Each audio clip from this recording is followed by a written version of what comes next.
Good evening, everybody. I'm just running through a couple things on my screen, and we should be ready to go with the gaming. Though it still says that I'm hosting JessEqual, so nobody may have heard that. All right, good evening, everyone. Oh, hang on. There is a... Oh, actually, there's a few... There are a few really good things going on Steam right now. I'm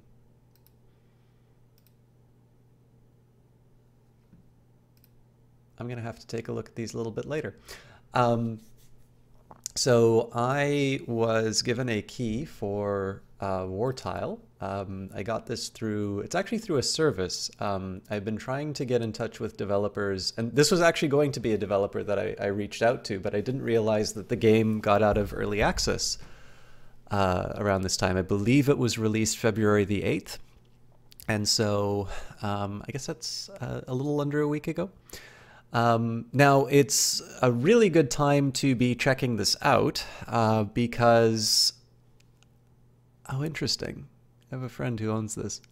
So this game, again, it's been out of early access. It's been out for a while, but for the launch promotion, it is currently 25% off, and I believe that basically ends today. There's about 16 and a half hours left at the discount, so I kind of got in there right under the wire. I basically got the key late last night, so effectively today.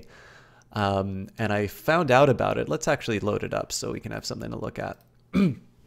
I wanted to do a little bit more, maybe not research isn't the right way of putting it, but I wanted to look a little bit more into this. So I first became aware of this game through going to the Unreal website. So in terms of engines that I know, I'm much more familiar with Unity than I am Unreal, although I've installed both and I've sort of kicked the tires as far as I can. I think anybody who's watched knows that if I can do anything, it's programming, and I don't do programming particularly well. But I was definitely very interested by the visual style of this game. Which I know Unreal definitely has the reputation for being the best looking engine. I think that is very much a function of the people behind it. But obviously whenever I see hex tiles, I'm very interested. It's actually something I have struggled with to implement. It has these very beautiful, all the reviews that you see about this game will refer to them as these very nice dioramas. And they've got an interesting take on strategy games. So this is a real-time strategy game. It's essentially trying to bridge the gap between a board game or like a tabletop miniature game, which will very clearly be played sequentially. And I mean, I've really only played one real-time card game in my life. If you ever play something like that outside of... You know, if you ever try to do a game in real time, like a board game or a card game or something like that, you will realize why every board game is turn-based. You can remove that restriction in video games, but of course, one of the important things to remember is that there's an entire sort of grammar that's developed around board games. That's sort of, there's been improvement and iteration on these things for a very long period of time, and so it's maybe not surprising that there are some very good and very, you know, well-developed, very advanced games that still do turn-based. For instance, XCOM. That's really the game to beat in my view. But with that in mind, there's the great strength of computers is you've got an impartial observer to to manage the rules, and it can do so.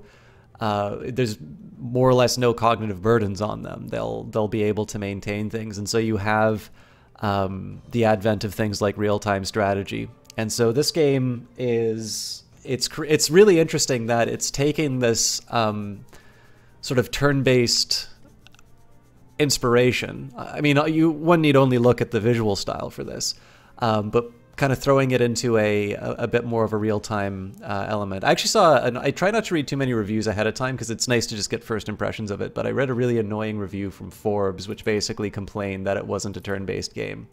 I'm going to do my best on ultra settings. But yeah, like I said, I first saw this on the Unreal Developer Grant program. Every time I see hex tiles, I'm intrigued. And then I looked a little bit further. The game seemed really interesting. I don't always check out early access stuff. I sometimes do, and like I said, I was originally going to reach out to the developers to see if there was a key that I could get, but as it turns out, I was a little busy. I wasn't sure when I would be able to do things, so I just put a quick thing in on Keymailer, and I thought, well, if I get it, I'll make the time. If not, I will reach out when I have when I have a bit of a clearer schedule. But this thing came through, and I was very happy for it because I had a free night tonight. So I understand that this game had a Kickstarter, and the Kickstarter was not a success for one reason or another. And it's actually, I suppose, to the developers' credit that they stuck with it. And the Unreal Developer Program was effectively the thing that allowed it to come here. The reason why I commend them is that it's definitely a very daunting prospect to have something that wasn't able to be marketed. I mean, they had a demo. They did everything right, it seems, in terms of a setup for a Kickstarter. And to not be able to finance the game through Kickstarter, yet having enough confidence in the game that you're making to see it through to the end. I mean, there's a lot of things to discourage one during development. And I think it's really impressive that they took this fresh idea and they were able to see it through to the end, to be able to apply to something like the Unreal Dev Program, to do early access, not to get discouraged and take it through. So let's see what the result is. The saga begins in an ever-changing world fueled by greed and lust for power. One way to survive is by embracing the old ways, explore the mythology, and walk in the footsteps of gods with the ambition to reveal their secrets and harness their powers. Only then you can claim your place in this world and make your legacy from life echo in eternity. Your journey begins here. On some battle boards, you can pick up items such as... It is customary for Vikings to obtain the blessing of one of their gods before they attempt ascension into the ranks of Jarls and Kings. The path to the sacred tree of Ire, deep in the swamplands, is dangerous and a place of mystery and danger. It should be mentioned, by the way, guys, this is, I believe, the developers from Denmark. So all of my pronunciation of Viking terms will be brutal, but apologies. Like a consumable ally card, pickups can't be removed from boards. Okay. Tears of Ire. This impenetrable swamp known as the Tears of Ire is blessed by day and cursed by night. Therein stands a blood-red tree, a silent testament to the sorrows of jealousy and lost love. During the dawn, one may be blessed with a touch of ire, if a proper offering is made. However, bandits have taken hold of this place.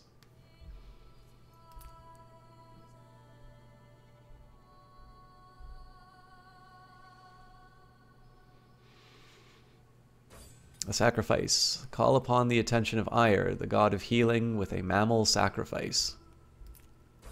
It's a trap. Place the trap by dragging it onto a tile. Be careful not to step on it.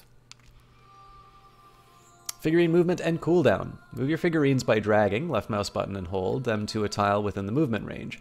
When a figurine has moved, it has to wait for its movement cooldown before it can be moved again. So this is a neat idea here. There's one comment, I think it was on a forum, that drove me crazy, where somebody was like, this is what real combat is like. You don't have time to think everything through. Yes, but then most people are not generals, and so the whole point of games like these are that they are abstractions. And I mean, nobody's going to complain that chess isn't realistic, and yet in terms of strategy, trying to gain position and such, it's a fairly reasonable abstraction. Basically, one thing about chess is that people don't stay put. And you need to find a way to move things into positions that are advantageous for you. You know, the logistics business, the old saying, you know, amateurs talk of tactics, professionals talk of logistics. So I think it's a little off the mark to say that, you know, you just have a ton of things that are demanding on you. But I think one thing that's really important to remember is we're very accustomed to games being really responsive to us right now. The idea of a turn-based game in some cases can feel like it's a holdover from the old kind of the old days. And what interests me here is they found an interesting middle ground. So the idea is that this is set up as, so a lot of the things that you'll see here with figurines and such tells you that this is a traditional board game, moving pieces around. But in order to make sure that it's not just sort of sitting there waiting, what they've done is they've implemented these cooldowns. I think it's a really smart thing that they've done. I'm almost surprised that it hasn't been done before. But then that's why I like mechanics like this, right? They seem so obvious once they're revealed. And so what this has done here is it's retained some of the thoughtfulness. It's retained a little bit of the pace of a turn-based strategy game, but it's done so in a way that's not. I guess like the thing that's nice is that it shows that there's gradations between like turn-based, real-time, and it's not just pausable real-time. So we'll see how well this goes. All right, so I'll move you up. Mouse controls, hold and drag the left mouse button on units to move units, hold and drag left mouse button on terrain to move the camera, hold and drag right mouse button to rotate the camera around, use mouse wheel up and mouse wheel down to zoom the camera in and out. So if you want to see this lovely detail, feels like a little bit of effort required. One thing I would say is a personal taste for me. I'm very accustomed to using my middle mouse button to drag the camera around. That sadly doesn't happen here. But I mean, again, I'm not I'm not doing this to comment on you know, on the interface decisions.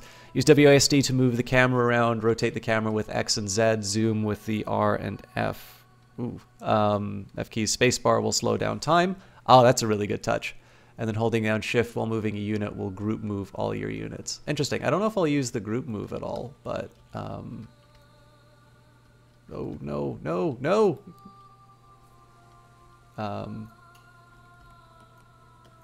Well, let's see. So if I...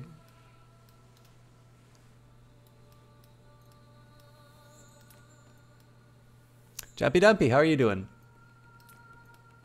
Am I not allowed to... Oh, this is the tutorial thing. Okay. Objective cards. A nearby figurine can interact with this video tutorial to show a hint. Okay, cool. So we'll move up.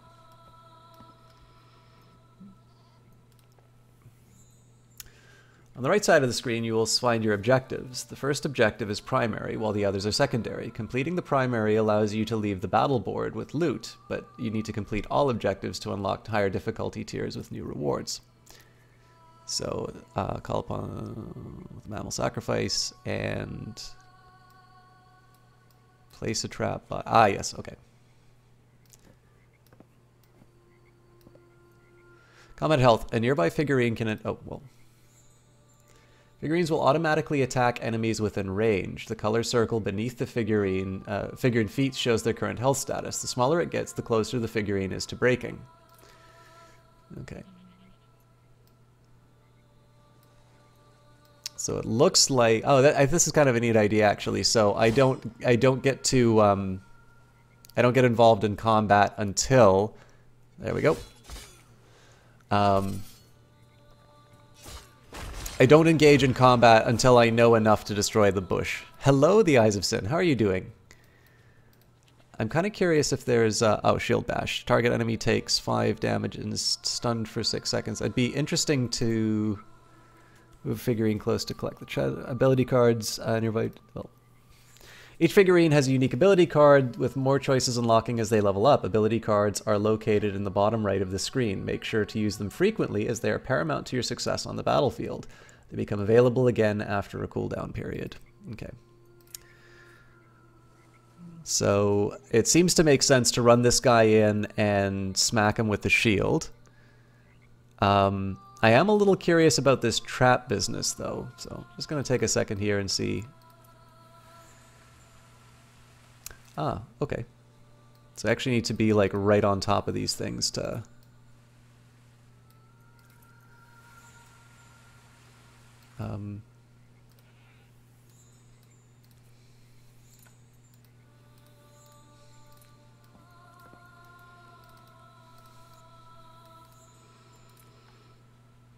I don't think I quite follow why...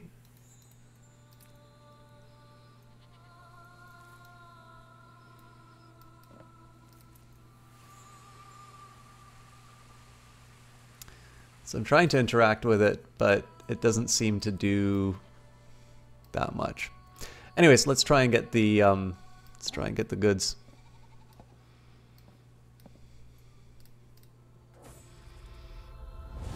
Nice hat.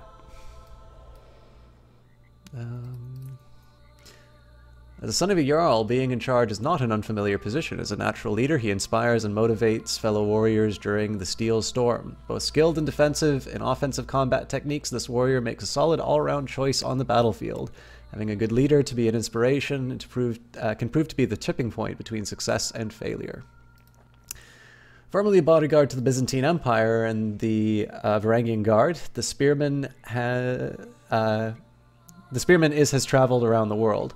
The longer range of the spearman makes him a very dangerous adversary if not dealt with. Behind a shield wall, this figurine can become a deadly weapon despite his poor armor and low defensive skills. The spearman belongs in a team that can protect him from harm. Now, it'd be kind of interesting to see, I'm not sure there's any indications in terms of what my range is. It seems to be that it's one tile that lets me do that. Not really. I streamed on Wednesday. Or sorry, I streamed on Monday, and then I did stream last Wednesday as well. But good to see you, Lakeland. Nope, not a third unit in the boat. That's a tutorial.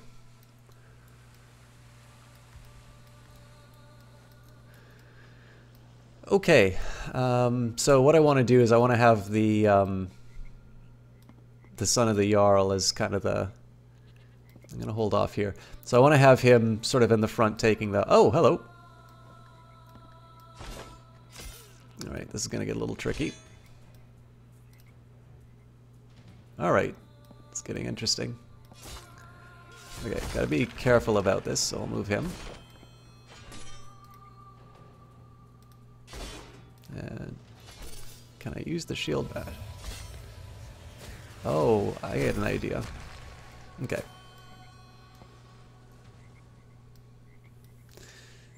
So I'm a little curious to see if I can click and drag. So basically, just like this ability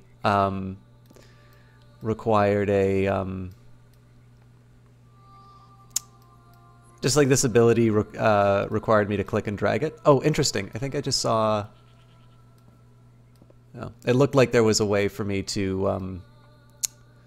looked like there was a way for me to see what the sort of the attack range was. So can I click and drag? Guess not. All right. We'll just have to wait for my movements. Yeah, the graphics look fantastic. That was one of the things that first got my attention on it. I know I'm not quite doing it justice in terms of sort of looking around and being fancy, and I'll try and pick dramatically appropriate angles, but yeah, this is a really interesting game. Okay.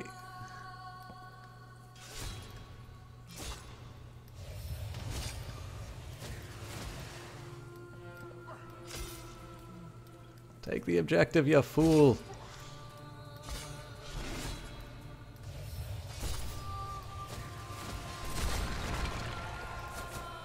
Oh, there's the trap. Place a trap by dragging it onto the tile. Be careful not to activate it.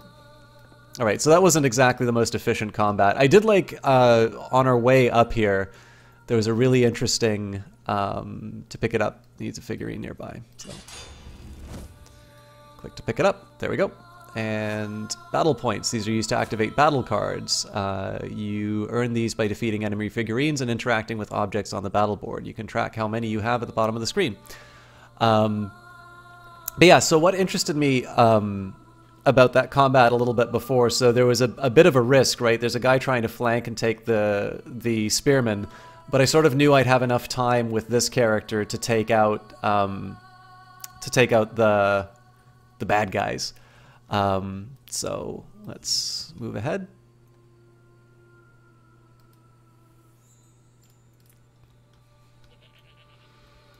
Okay, so we've got a chest here. It's not clear when these guys are going to active. Actually, I'm curious if he'll start attacking the... He will not.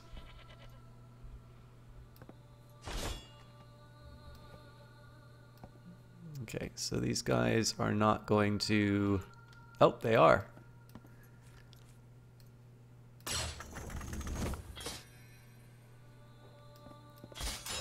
Ha ha! But apparently this isn't sufficient for taking the guy out, so...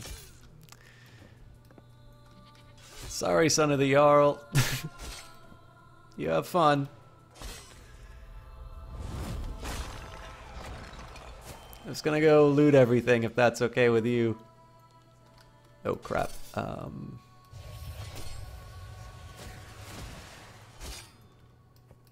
I probably should have given this guy backup, but he'll be okay.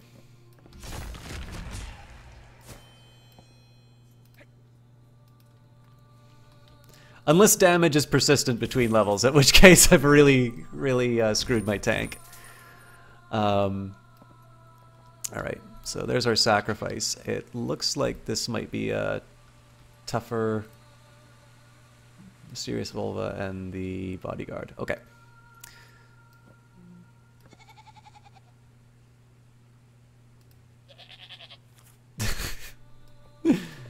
Cute.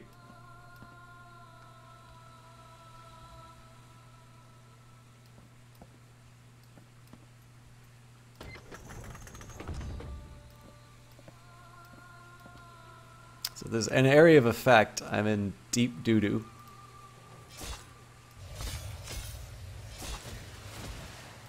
I don't think Immobilize is going to do as much as I want, but...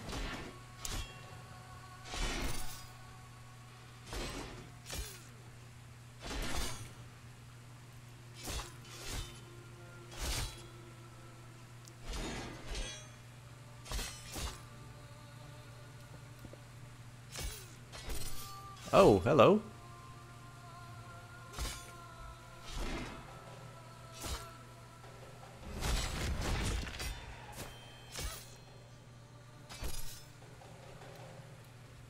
All right.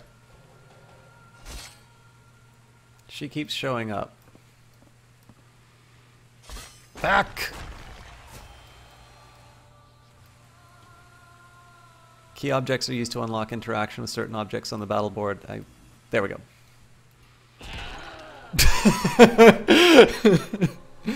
Your devotion and respect to Ire have been noticed. They repay you with a small portion of their powers. And so the journey has begun. Cleansing the area of bandits and receiving the blessings of a god is a good omen for the future. Now you prepare for the night, where the curse awakens and the nightmares come out.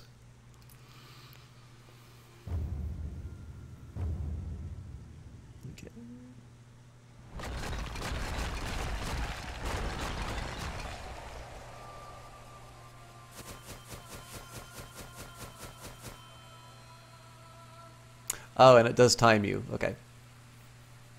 So in addition to the fact that you've got cooldowns, it does give you an incentive to...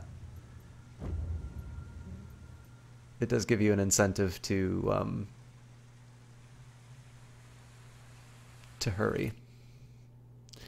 Attacks in Wartile rely on line of sight. This means that ranged figurines cannot attack through figurines and many terrain features. So the only thing that I'll say about the tutorial was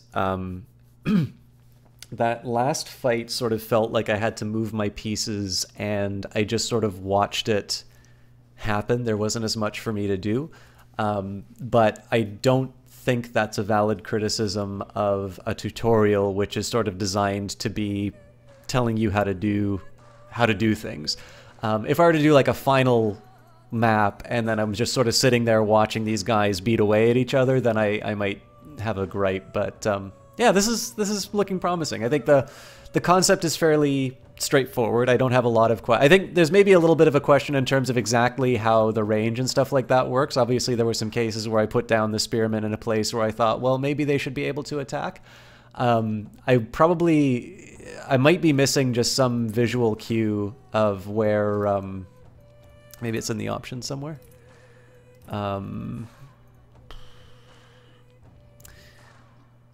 Yeah, I mean, a little indicator kind of, I mean, this is the difference between XCOM and XCOM 2, right? XCOM 1, you had to do your best guess in terms of what line of sight would be, whereas XCOM 2 actually gives you little indicators as to whether or not your guy can hit, but it's a fairly minor gripe. All right, welcome. This is the campaign menu. From here, you can view available battle boards down on the map or navigate the different board sections along the side. From the tavern, you can preview newly unlocked figurines and purchase them for your collection. From the customization section, you can equip figurines with new weapons or armor pieces, apply tokens, and choose their current ability card. I wish they would be oh, here we go.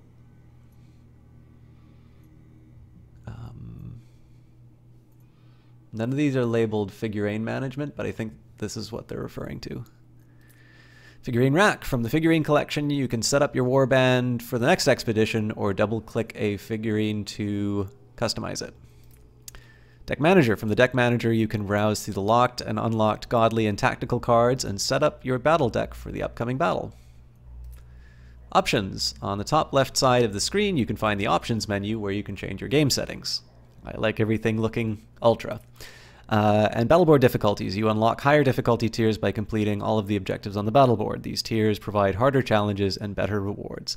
Can you get figurines from loot boxes? So far as I can tell, no, MC, but I would not be bothered if they did it that way. Okay. When new figurine classes are unlocked, it will be possible to purchase their loyalty and services from the tavern. All figurines have unique stats, abilities, and playstyle traits that can find their uses on the battlefield. So there's nothing for me right now. I'm a little curious how I get out of here. It's really neat that it seems like they've really committed to this, you know, you're playing a board game on a table. Like even here, right, you have these little, you have all of the little paraphernalia that you'd have from playing a tabletop game. So I think that's a really nice touch. All right, so Hacken, what are we going to do with you? You're going to listen to the fine soundtrack. Token menu. Equip tokens on your figurines. Units can equip new tokens when they level up. Yep, so damage or attack skill.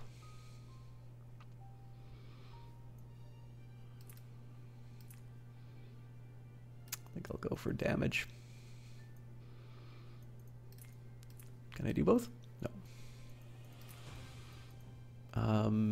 So currently has a worn basic axe. But this seems to be strictly better. And again, I want him to be on my front line, so we'll set him up with that. And shield bash is my only option, so I think we'll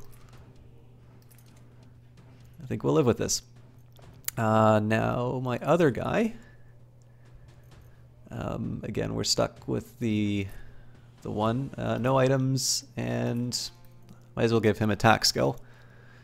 I don't think so, MC, but this is, you're finding, I've literally done the tutorial. So, the knight is young. We may find the ability to color and do other customizations. Oh, okay, so we've done that. This is me equipping my war party. I'm not quite ready to do that yet. Bear Trap and Touch of Ire. I mean, again, I might as well stick with what I've got. I'm assuming that everything here is going to be locked.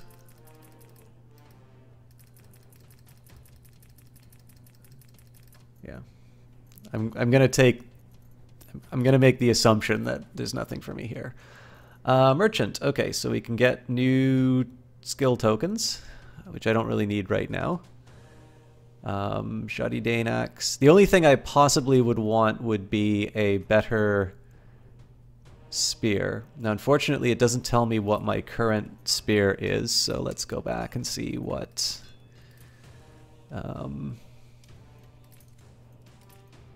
Oh, does it not? Surely it tells me somewhere that what gear I'm working with.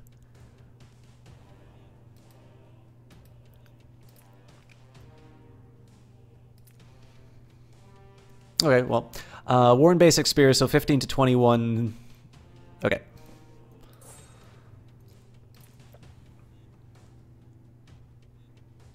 I think this is a better one. I don't think I have the money for it though, so.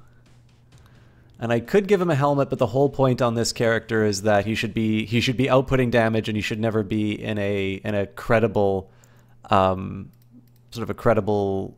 Oh, hang on, I get it now. This is the stuff that my guys have. This is the stuff that the game has. That was my bad.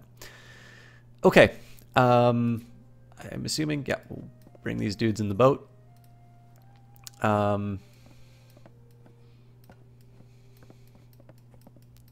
I will admit it is. I can't tell you why, but man, it is really satisfying to pick these things up and drop them.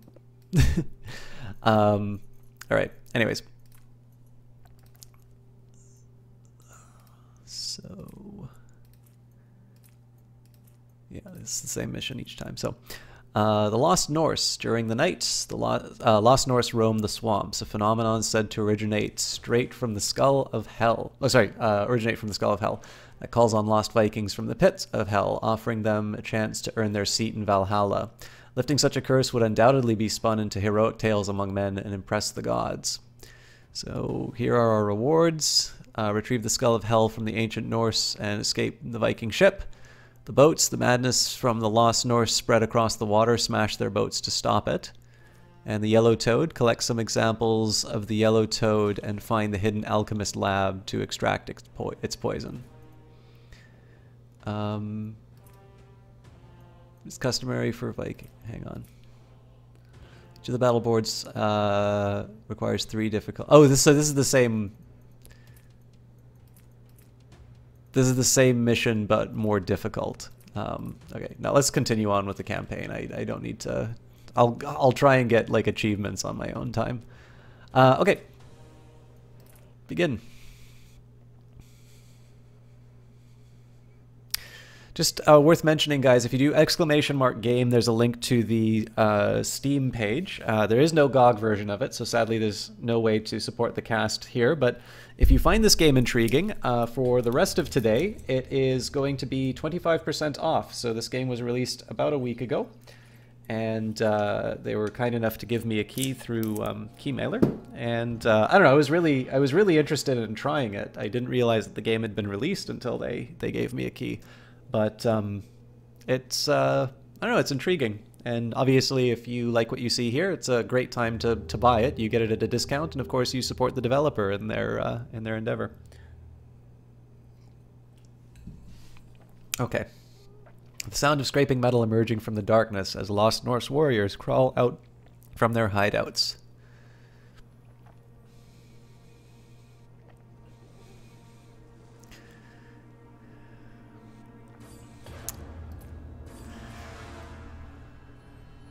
I think I get this idea of smashing the boats, so they're all to the side here.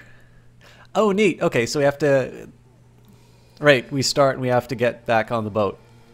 Fun.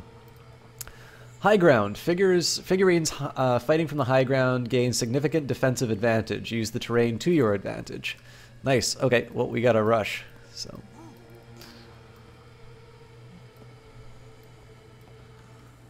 Bring it. Ah!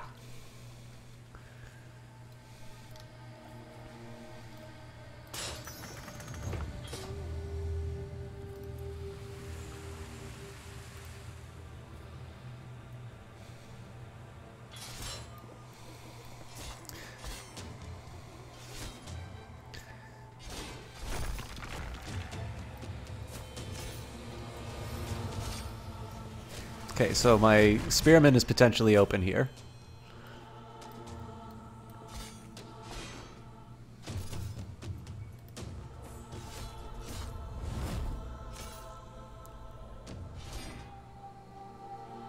I probably could have done an immobilize, but...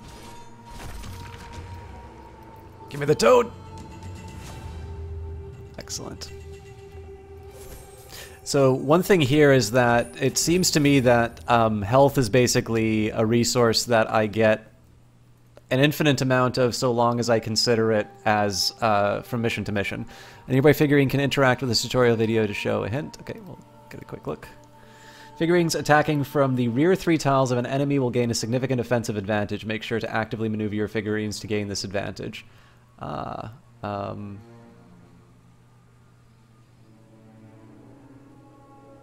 So I guess the one thing that's a little unclear to me is what stops the thing from turning around and just punching the crap out of my spearmen.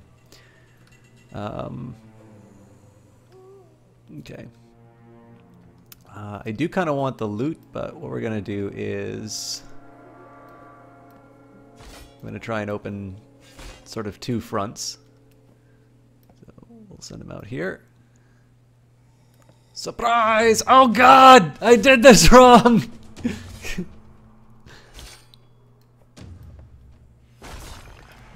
There we go.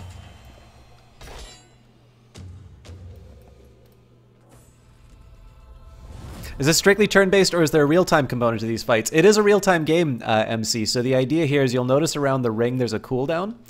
So basically, if you lollygag like I tend to in strategy games, you will be at a disadvantage. Skull of Hell, retrieve the ancient Skull Hell. Where is it, though? I'm sure I will find it. I don't think they will let me go without it. All right, what beasties are here for me? Well, as usual, let's...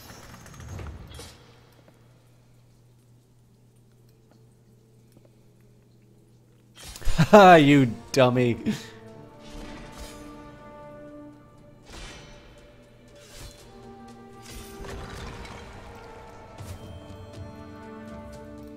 So I'm gonna shield bash as soon as this guy comes into the area.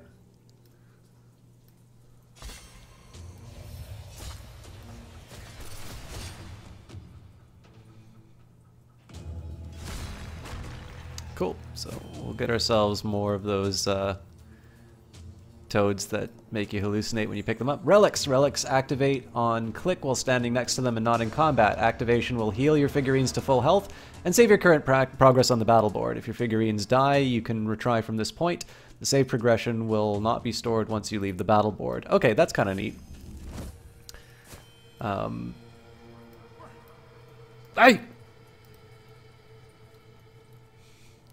So I'm assuming this is kind of the game telling me what's going to come up is going to be a little tough, and I don't want you to get mad at me if you die. Hello, Missy E42. I'm guessing you must be here from Wartile. Or for Wartile, rather. How are you doing tonight? We're just getting started, just on the second mission, so... Slow time. A nearby figurine can interact with this view territorial. Pressing down spacebar can allow you to slow down time significant while still being able to issue commands to your figurines. This allows you to set your own pace and is useful in stressful situations. Moving figurines, playing battle, or ability cards time is also slowed. Cool. Alright, so I'm going to let him do the hard work of destroying. Actually, if I get high ground... Tiles with this unique property have an image denoting their function. The tiles near the boats are spawn points that on the board spawn units that spawn use continually until you destroy the boats. Make sure that you look for the special tiles and notice the special rules. Just thought you'd stop by and say hi. It's been a while since you've stopped by. Oh, I'm sorry, Misty. I wasn't sure if it was just because of Wartile or not, but you're right. How are you doing? I hope it hasn't been because I know I've been having some weird times in terms of casting lately. So I hope it is... reasons of your own choosing that you haven't been able to stop by rather than me being unreliable, though I apologize if I have been. And sorry, I should have known that too. I just, I'm very bad at recalling chat sometimes.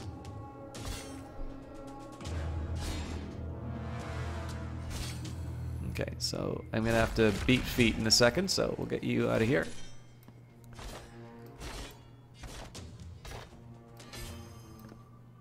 Okay, so we can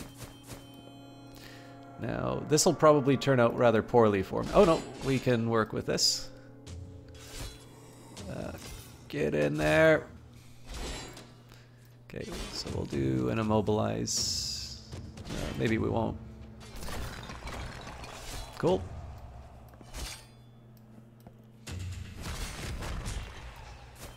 Okay, let's get you up there.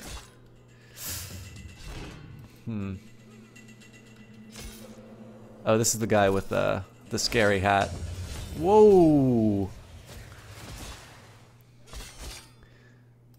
This guy's gonna get killed in a minute.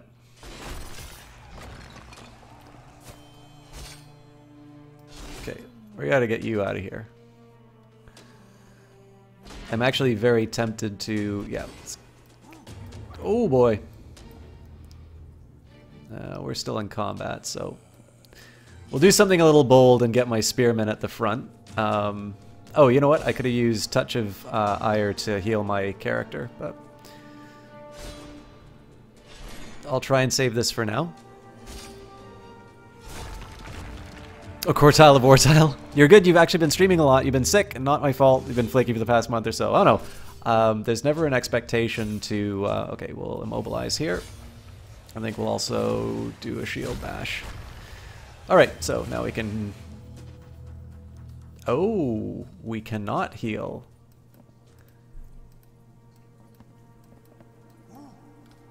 That doesn't seem right. Alright, well.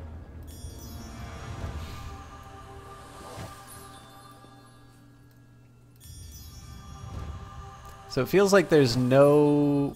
Oh god! I'm using so much of that. Is there any way that I can... Yeah, let's reload that waypoint. Alright. I was a little lost. Plus you usually just lurk a lot. Lurking is fine. Lurking is the lifeblood of this channel. Alright, so I need to remember to use my abilities a little more often. And I'm going to try and hustle on taking out some of these other things, so... what have you been streaming, though?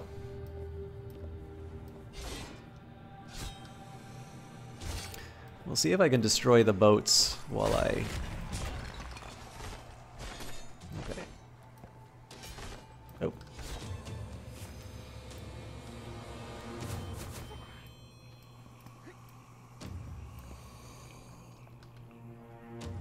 Okay, so we will immobilize you. Shield bash you. Oh, this is not going to turn out well. I didn't plan this properly. Okay.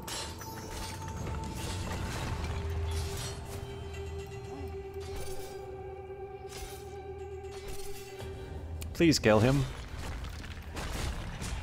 Alright. So now we should be able to get an advantage on the high ground.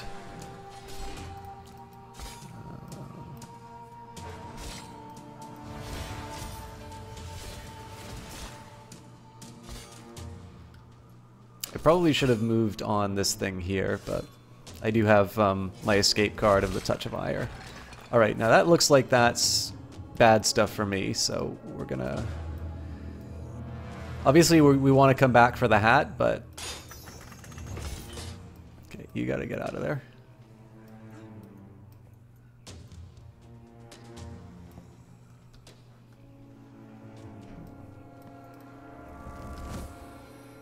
Skull of Hell. As you pick up the Skull of Hell, you hear the prayers from cursed souls calling you from the depths of hell. Doing Shell Shock live for the past week, trying to finish up Tomb Raider, and you gave up on Crusader Kings 2.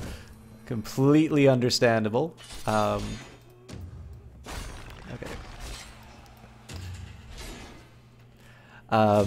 Crusader Kings 2 is best described as hard to learn, easy to master. Okay, shield bash for a little. Okay, so again, we'll continue to try and pick up the frogs as well as burn the boats. Oh, damn it! Right. Now the Tomb Raider, that's the new one, right? The one that's basically just a succession of horrible things happening to Lara Croft. So I kind of feel like here I can just go stealing toads while this other guy does the work. I want to be a little careful here because I don't have a ton of health, but if I can drop a reasonably good trap, so we'll get these guys stuck into a funnel. So we'll do a... Oh, I don't have a shield bash, so we'll... I should have paid attention to what I had available. Okay, so we're going to get you to flank. That does a ton of damage. Okay, nice. Looks like there's only 2 more boats that I need to worry about, so...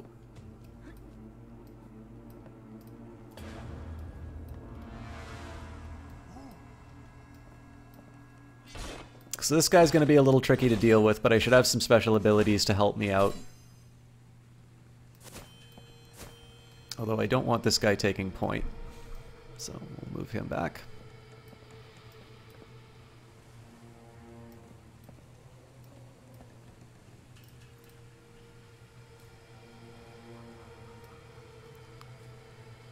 So we'll get him to make the move because I have a high ground advantage. Shield bash him! Oh, and he's sort of stuck doing his thing, so... Cool. You can keep dying, so let's see the 23rd. Okay, yeah, gotcha.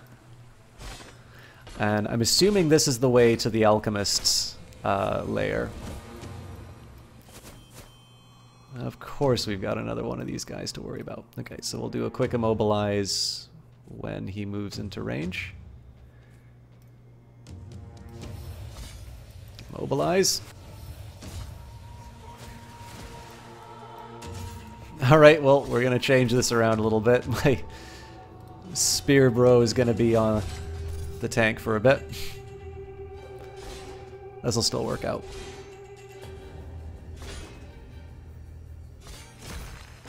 Ah!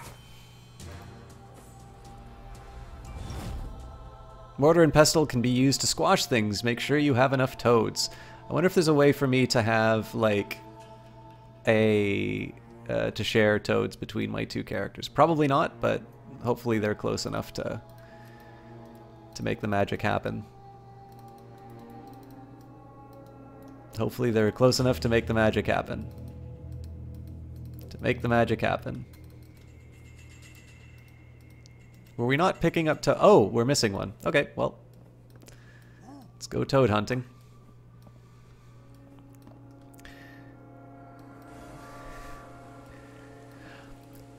I've been holding off on watching Tomb Raider streams, but I feel like what you're describing actually sounds like something I'd rather enjoy watching. Oh, there it is. All right, well, they're going to make us walk across the map to get that. I was holding off just because I don't like it really when people kind of come in as like, oh, you know, no spoilers, no spoilers. I'm just coming in to say hi. It's like, just don't show up. It doesn't matter. But a lot of people have been talking about how much they enjoy, and as in your case, how rage-inducing some moments are. That I kind of like to see it. Is there a new Tomb Raider coming? I have no idea, MC. I'm actually, as much as I enjoy gaming, I never follow new releases. You know what? I think if I move this guy up front, both guys show up. Okay. So I think you'd have to ask somebody a little bit more knowledgeable of what the youth of today are playing. All right, there we go. We have now crushed toads. I'm assuming there is. I mean, the only thing that I'd say is I know a lot of people are worried about the place of single-player games, because I mean, Creative Assembly certainly no slouch when it comes to making quality games. From what I understand, Alien Isolation was very well reviewed, but it didn't necessarily sell a whole lot. So in some cases, there's a bit of a question in terms of the viability of single-player only games. But then there's like Wolfenstein, the new Colossus and stuff like that. That's still getting made, so I really don't know. As you leave with the Skull of Hell, the curse seems to lift from the swamp. With a sense of being a pawn in a game between gods, you realize that you need to reclaim control of your fate.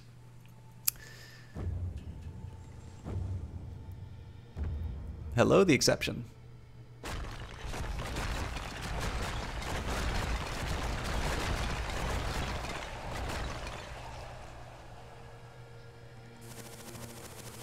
Hello, Jesse Quill. We've got a party of 18 raiding, so the exception, I'm almost certain that you're coming in with Jess's raid. Jesse Quill uses Jesse Quill raid and it's super effective, and the rest of you hate me. Oh no, hello, Snarky One. You don't hate me.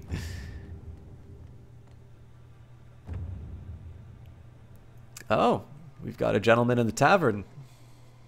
This freaking guy. All right, so we've got a new godly card, probably a... Actually, I think these are all skill cards, and these are particular items. And we've got 100 gold for our troubles. Plus, we're getting high on toads, so... The attack system relies on cooldowns that are applied after attacking or getting hit. This means... Oh, well, I'll never read the rest of that. Panda Koala, 777. I don't care that 776 other Panda Koalas signed up before you did. You will always be the most special one to me.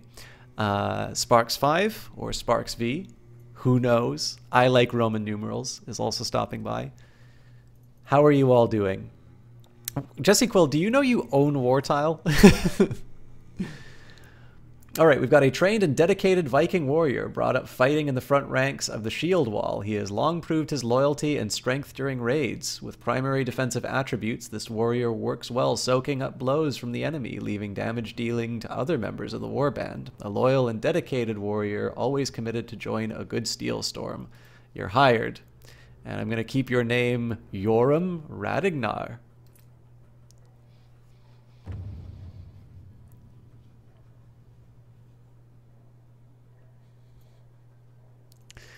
All right, more customization. So this guy is definitely going to take a role of a damage dealer. So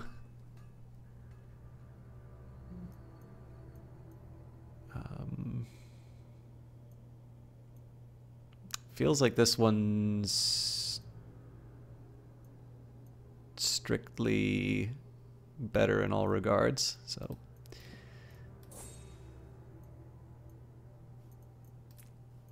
Where'd all the other stuff go?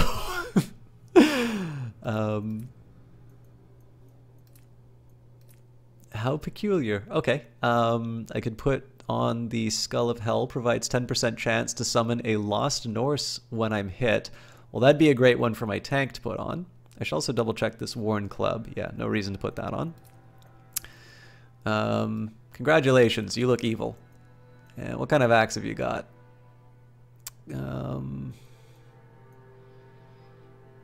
So it's kind of a wider dispersion. I don't know what these other stats are.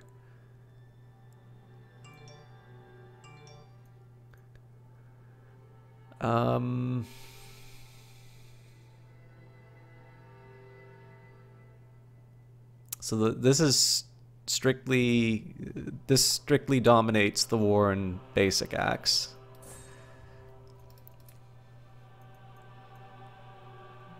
I think I'll stick with the Shoddy Dane axe for this guy. How you doing, Yip? Great to see you. I saw you said nice things on the Twitters about me.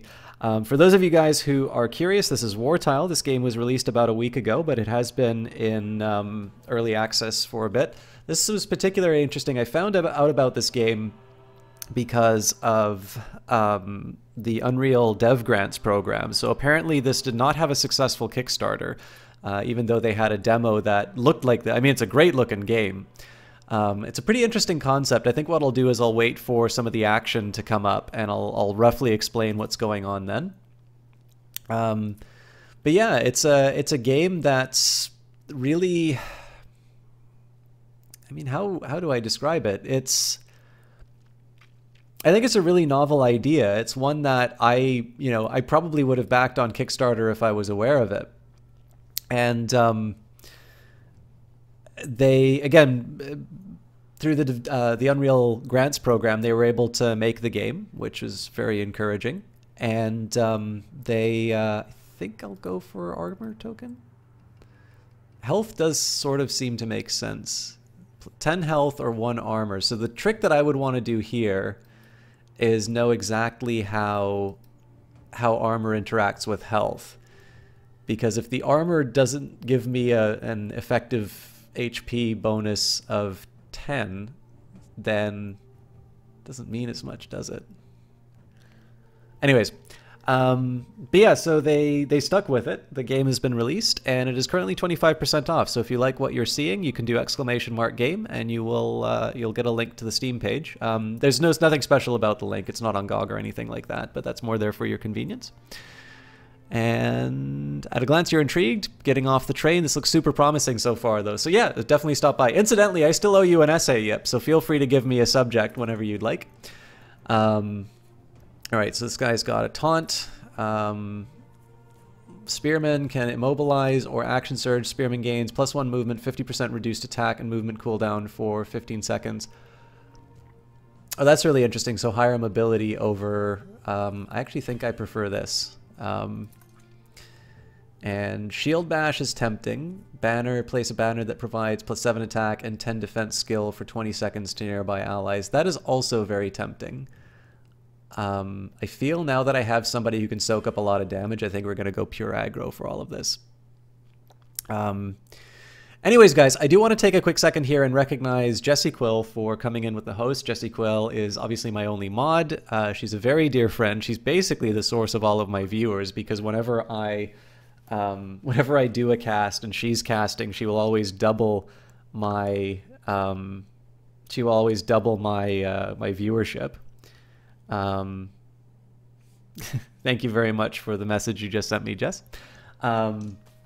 She was doing an IRL cast. I really do like watching her play games, but one of the reasons why I quite like Jess as a caster is I like to think that we're sort of the same mind in terms of trying to do some more thoughtful content. Now, obviously, I haven't talked about the Vikings or whatever, because it's not a subject of history that I know particularly well. So for here, I've just sort of been reacting to the game more so. I don't always like streams where I just do that, but I mean, at this point, I'm evaluating a game, to see whether or not I would say, there's a few people who I'd think, yeah, there's a few people who I think might enjoy this game. So I'm thinking a little bit differently in terms of the cast tonight. But again, it is easy for people to sit down and BS over a game. I got a little bit of static from someone when I was giving a bit of pushback to just kind of this tendency. There's a tendency on Twitter for a bunch of people to go on talking about, oh, I don't get any respect for this being a real career. It's not just that anybody can do it. And the challenge is that when people say this on Twitter, like, you can see people's YouTube comments, you can see people's Twitch comments, and you can see people's Twitter comments, and these are people who have never been put down. Like, what's happening is there's kind of a giant pity party going on for somebody who probably had very legitimate reasons for writing that originally. And the biggest thing is that while I don't think anybody should, you shouldn't look down your nose at casters, and the job is definitely harder than I think a lot of people assume. So is surgery, so is economics, so is help desk, right? I would invite any caster to work a day in a call center and tell me that casting is a hard job. Do that in a credit card company or a phone company. Right? Like, everybody has a hard job. So the thing is that one of the things that really attracts me about Jess's cast, and why even for her IRL cast, even if it's not a topic directly related to me, it's one that I have a lot of respect for her for, is that she will be thoughtful in what she says. When she does a story-based game, she will talk about the motivations of a character. When she's in IRL, she will talk about issues that are either current or relevant, or it will be the sort of life advice thing. And she's somebody who actually thinks before she speaks, which is unfortunately a rarity on influencers. So it's why, I mean, number one, it's why she is a mod for me. That's why I always like recommending her cast. We tend to have a little bit of a different taste in games at times, so the content is quite different, although she does own Wartile, and hopefully I'll be able to convince her to give this a go.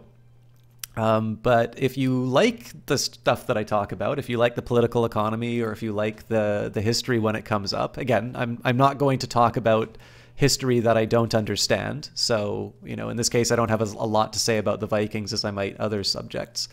But if you guys are interested in her, you know, I feel like I should reconsider this. So, no, don't destroy the token.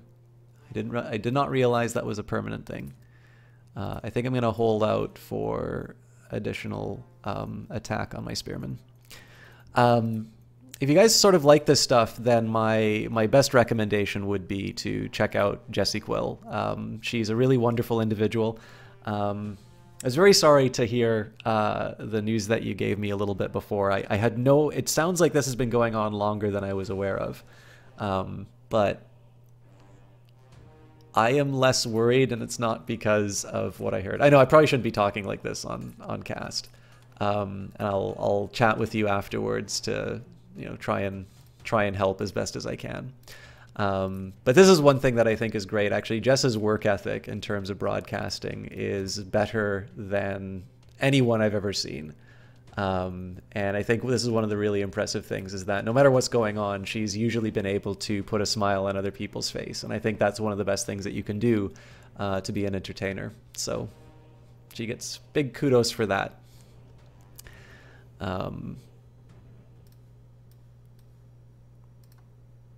Actually, just give me a quick second here. Jess was kind enough to put a small hold on something that she was doing earlier today for me, so I will return the favor and just quickly say...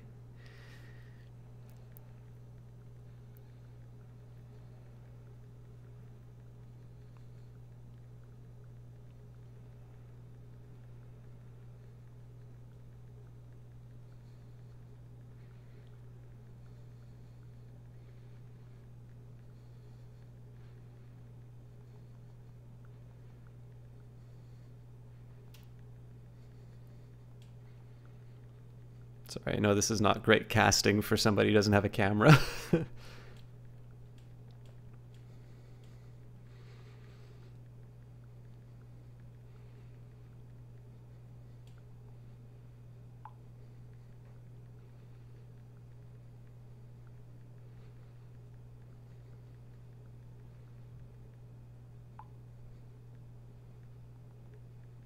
All right. Sorry, my spelling is atrocious. So, the Dark Forest. In the shadow of Yggdrasil, the Dark Forest lies. Between its crippled roots, 3 totems stand, raised in the memories of the tragedy long past. Touched by the Norns who shaped the life of men and gods, these totems hold the power for a man to steal back the right to shape his own fate.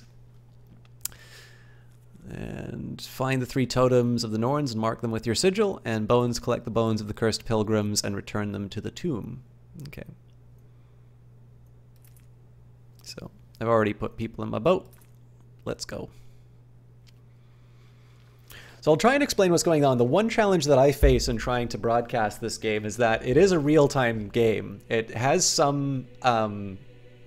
it does have some turn-based elements to it, but the turn-based elements are reduced down to a cooldown. So with that in mind, I do run into the difficulty where I get very focused on the game, and I know that doesn't always translate into as effective commentary as I could normally give. So as you can see, this is a gorgeous looking game, and they've, as every review will call it, these wonderful dioramas. The Dark Forest. By the roots of Yggdrasil lies the magic forest of Elfheim. Dark and tranquil, the ancient trees covers for any life or secrets that the forests may inhabit. So I can hold down the space bar if I feel that things are getting a little too freaky for me. But right now things are relatively calm, so let's just take a quick look around the level. Healing herbs, the chest. So we've got a few bandits kicking around here who haven't seen me yet. So the uphill fight's going to be a little tricky to deal with. just because there are some kind of combat bonuses that people get. I'm a little tempted to just run around and loot everything before engaging in combat. A group move. A nearby figurine can interact with this video to... Okay. Holding down shift while moving one of your figures makes all the other figures in your warband follow it. Enable quicker movement between fights. Take care to use this during combat as it can lead to undesirable outcomes. Oh boy, I bet it does. Hello, Troldus. How you doing? Alright, so we know that's our goal. We also know that's our goal. Okay, so you'll notice here that there's vegetation placed. These are obstacles. So the main mechanics that you need to worry about here are the sort of red on the base. So that's the health. The orange would be the comparable amount for the obstacle. And one of the things that this is giving me here is it's giving me cover from the folks sort of at the top. So what I'm going to do here is I'm just going to set myself up. This is going to be the formation that I use. And this is me using that group move.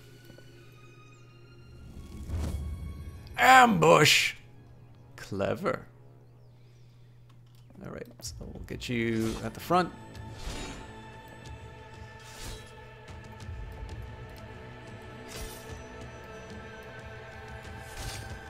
Ha ha! Where's your Messiah now?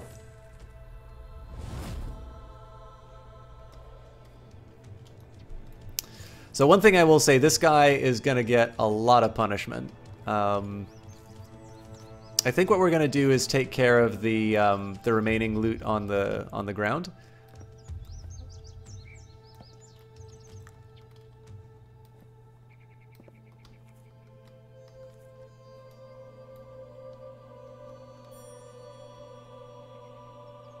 The Queen's husband died? I didn't know that. Oh, well, I blew this. Alright, let's try and re-establish order. Alright, here we go.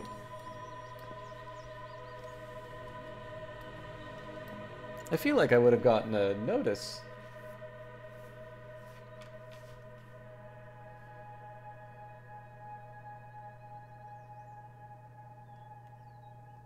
Sorry guys, I know this is terrible coverage for this game, but...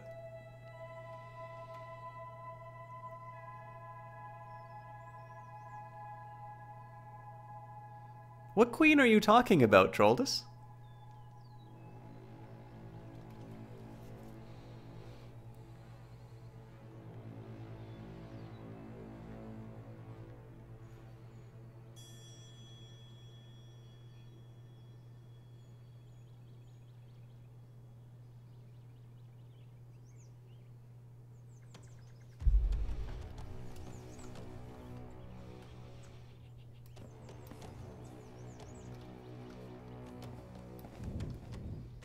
Damn it! Alright. Run for your lives, Viking men. Oh man, that guy got oh, okay. I thought he was in a safer spot than he wound up being. Oh god. Run to safety, my friend.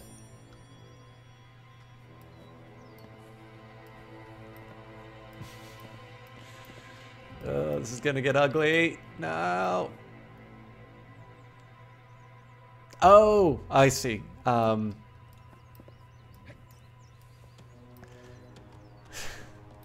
You can tell I'm Canadian. I am sorry for the loss.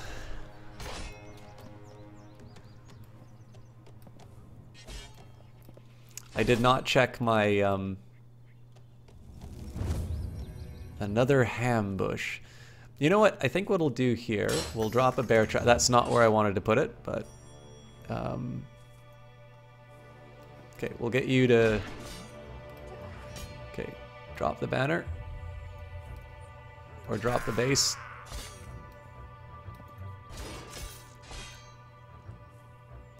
This guy can afford to take a little damage, so...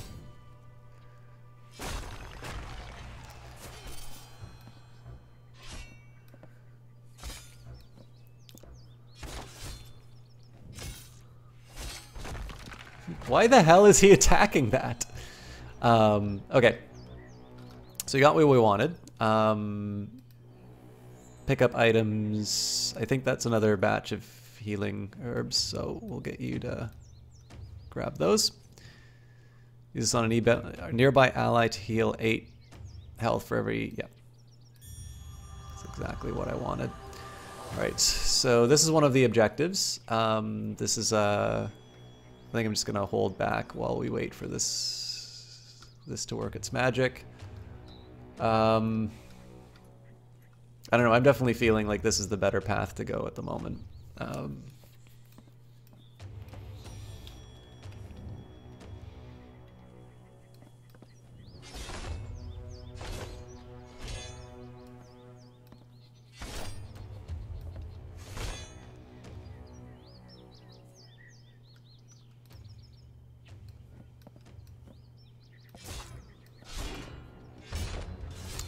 Not that.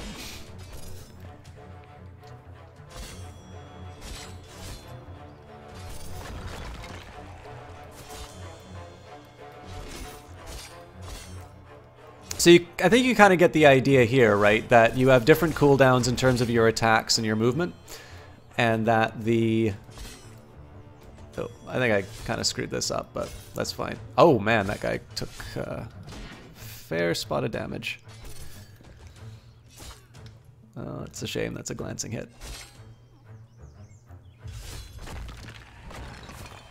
Okay, so we will go back to healing our tank.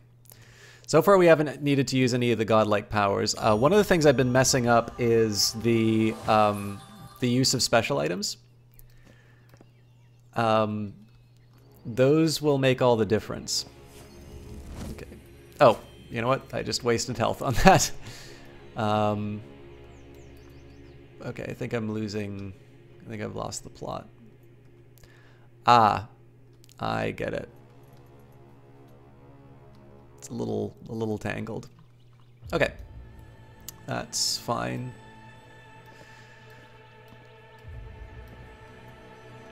But yeah, so the basic idea of this game is you'll move the pieces on the board like it's a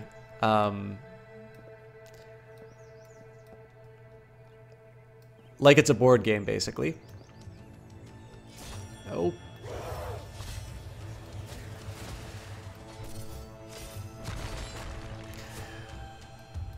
And oh, I forgot to get the chest. Essentially, they're a little bit autonomous. So the main idea here is instead of having tools, or instead of having turns, what you have are cooldowns, and you can use particular abilities or you can use items. But basically, it has this nice little bridge between a turn-based strategy game and a real-time strategy game, in the sense that you need to react to sort of emergent events, but it's not so punishing that you're constantly stressed out about what's going on. Ooh, okay, that's a little more than I wanted to deal with, but we should be able to survive this. So, surprise. Well, that was supposed to be a surprise.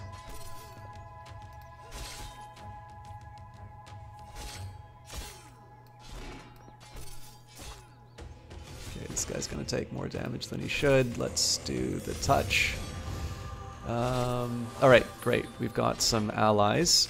And I think I'll drop the herbs on him because he's going to wind up taking quite a bit of damage. And my back row guy got hit, so we'll head him off. Actually, we'll move him back, and now the dead guy is going to take care of the rest.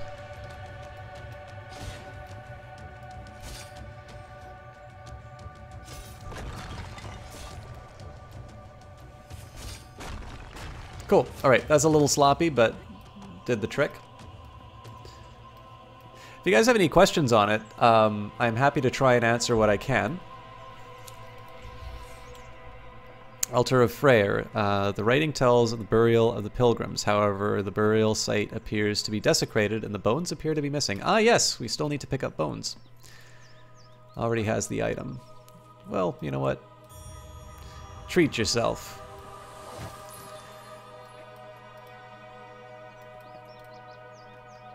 The one thing I'll say, so I really like this cooldown mechanic, but one thing I do notice is that while you're between combat, it sometimes feels a little tedious to sometimes just wait for your guys to get freed up. Alright, so...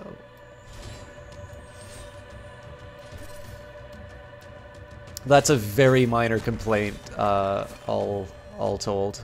Okay. Not quite the way this is supposed to work, but... There we go. Basically, I want him to get the flanking advantage, so...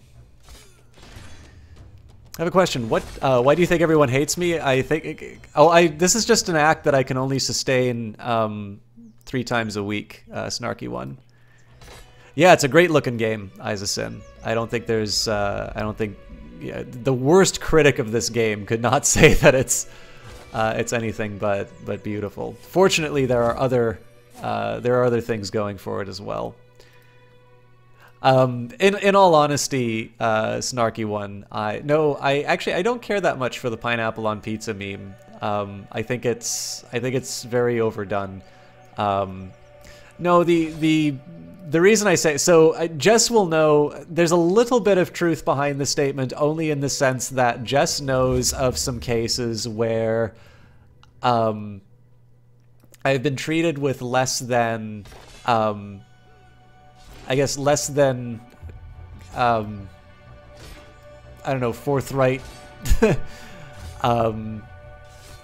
intentions, or I don't quite know how to put it. But yeah, definitely. I say this entirely in jest. There's definitely no concern about, you know, the world's out to get me or anything like that. It's usually a silly thing that I say.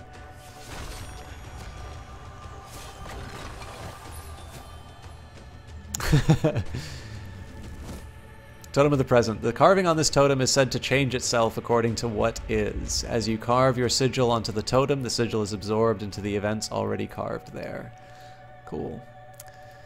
Alright. I feel like I should be dropping that banner more often. I think whenever we stick into a fight, it's probably time to... Alright, so I think what we're going to do here is we're going to keep... I know the dead guy's going to be gone in a bit, so... I am okay here. A little bit of a shame I didn't get those healing herbs, but it feels like... oh wow, I actually missed out quite a few things. We'll head back for that at the end of this map. So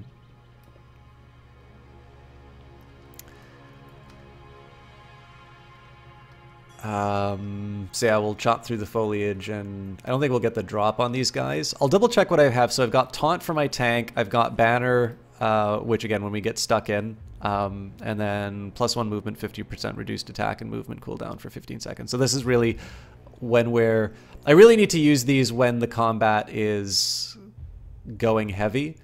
But this is, whenever I play a game like this, I have the exact same problem, which is I am just way too careless with my cooldowns. So we'll take advantage of this. We'll try and get a slight positional advantage. So I'm a little stuck here in the sense that there's really nothing else that I can do. We'll try and move up to take advantage of the situation. Okay, so I'm going to move my tank up. My main guy, unfortunately, is stuck. So there's a small defensive advantage they have for being on the higher ground, but again, I can live with that, especially because I have heals. So I'm going to back off. We'll let the zombie do its thing. Might as well chop through some foliage, I guess. And not so sure what's going on with this, so we'll use the... Oh, cool. It's an elevator. Totem of the Past. The carvings outline the heroes of the past and their deeds. As you carve your sigil, your warband is acknowledged into the strands of what was.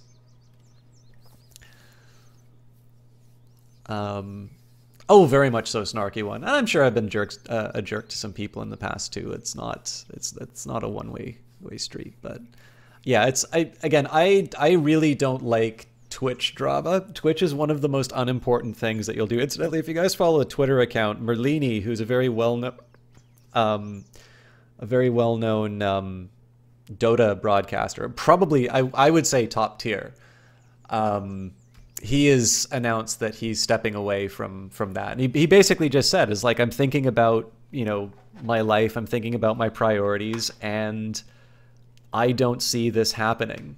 And I think it's especially anybody who makes a living on Twitch or something like that. Like, I don't know what the long-term viability of this as a career is for people, but even if I had, so I'll put it to you this way, even if I had the option of doing this full time, I don't want my headstone to read, "Here lies System Chalk. He played some video games and people were amused." Like, even if I was a filmmaker, I would at least have like something on a DVD that maybe people ignore, but there's sort of like something tangible that I've done. There's something very impermanent about Twitch, which is why I love doing live streams. But it's also worth remembering, like, there has to be something else driving you. And this is the big thing. It's why I really don't get at all impressed when somebody talks about their follower count or something like that. It is one of the most impermanent things that they will have. It might grow, it might shrink. But I thought he did a very good job of articulating to people who think that Dota is the only thing really going. And, why would somebody walk away from this? I thought he did a very good job of explaining why that was. So. Anyways, Isa said, "Your newly armed knock of Disney's Princess wannabe made from dryer lint and bunnies. Let me have him at another." I would be very frightened. I think I haven't really seen you too cross, Isa, but you strike me as somebody who would know how to get what they wanted if they were sufficiently motivated. So.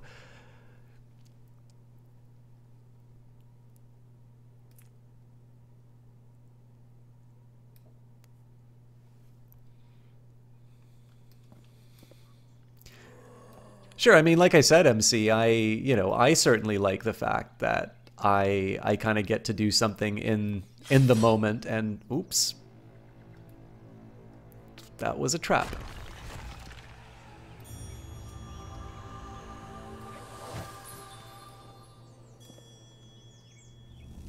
A hambush.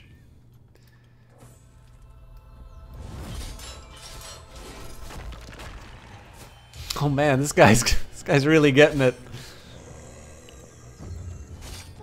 Okay, get out of there, my friend. Oh, for God's sake.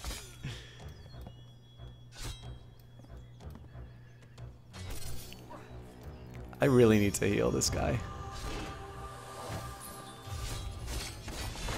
I'm gonna make the zombie walk through the rest of this. Does anybody have the healing? No, they don't. Alright. Oh, there's one of them does. Okay, so we're gonna drop the banner. Much like the base. We'll move you back.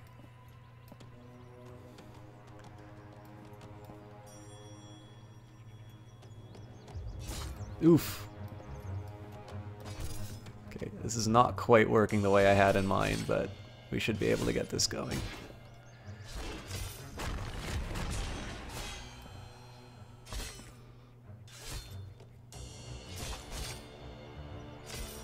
And we can give him healing.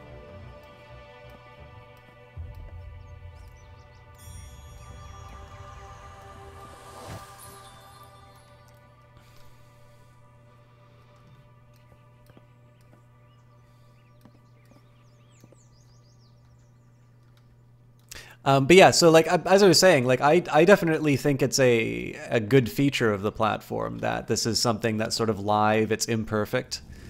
I probably should have expected that. Oh no, bees! It's not quite what I had in mind, but I think I should be able to make this work.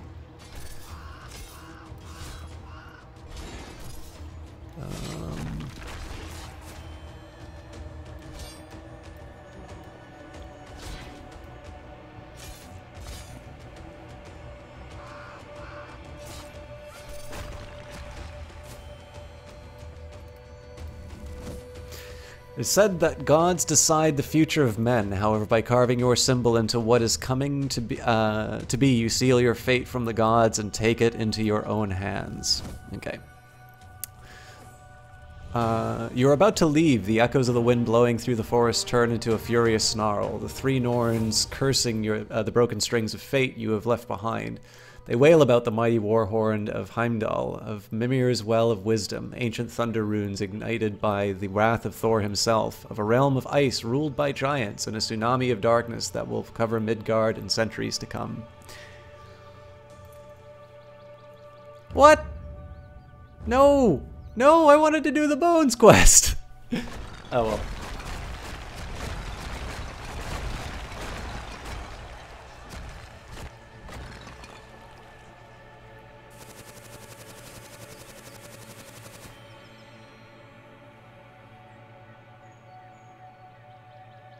The only problem is this is actually the one map that I haven't really been too excited about doing again.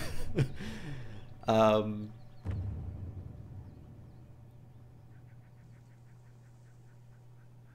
I'm a lady. Happy Valentine's Day, by the way, everybody.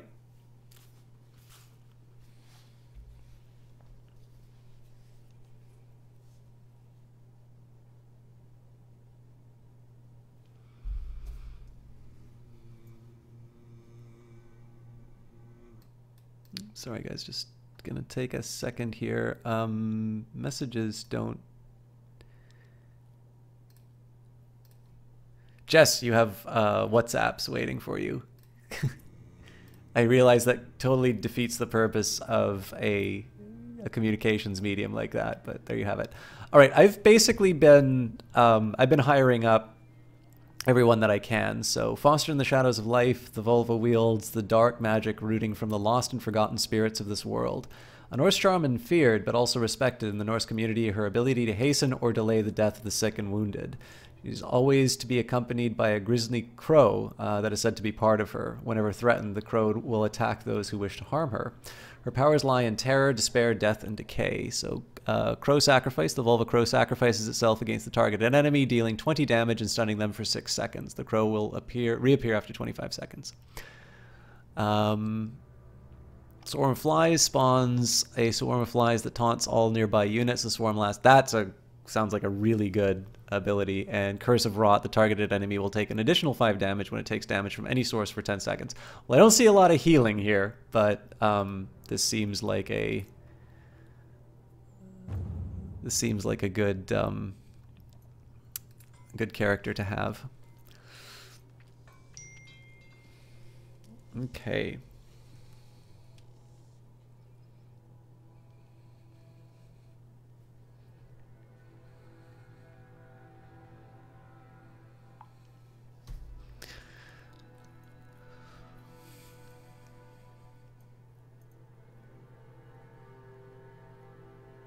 Oh, I see what you're saying, Sin.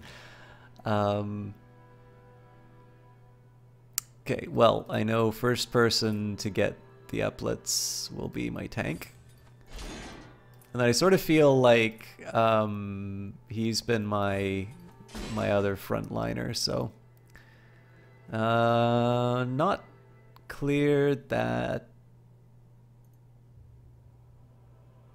Not clear at all that I want to change out any of these weapons.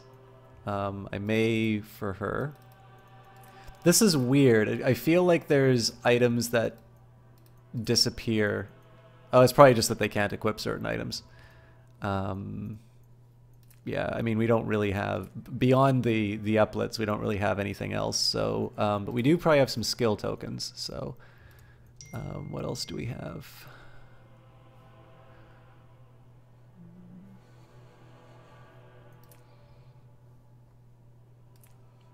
Some diversity.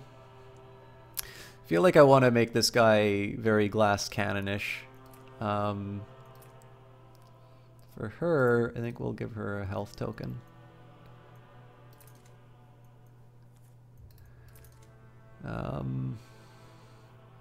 Warrior enters a defensive stance, gaining 60 defense skill for 20 seconds. The warrior is unable to attack while active. I kind of prefer taunt.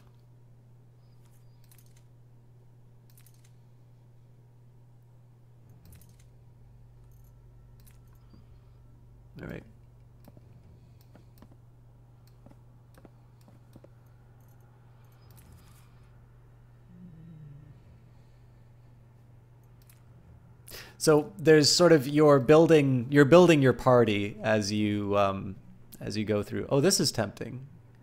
It'd be interesting if I could get this for my my spellcaster, but I don't have the money for anything, so. Wonder, can I sell items? I can. What am I not using?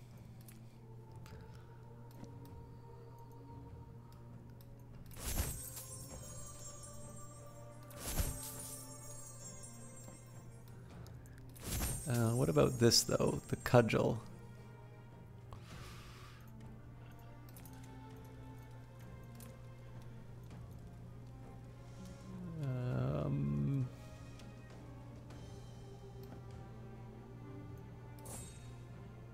I can work with that.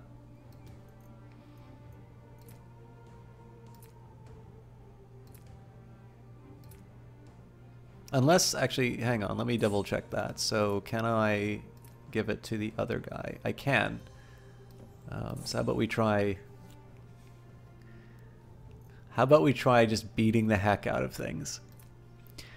Okay, so you kind of got an idea here. They really commit to this sort of this board game sort of aesthetic, which I really like. You build yourself a deck, you decide what pieces you want to bring. So far, I don't know if there's any advantage to keeping pieces back unless you're worried that they're going to die or something. But I don't know, this has worked well for me, and we will move on to the Dark Forest. So we've got... Oh, hang on. I think we did this. The Hydran clan. Ages ago, the Hydran king stole the legendary Gjallarhorn from the frost giants of Jotunheim and brought it back to Midgard. It is said that it is still hidden deep inside one of their deep caves. A horn of this magnitude would be a great asset in the battles to come. I have to remove a unit.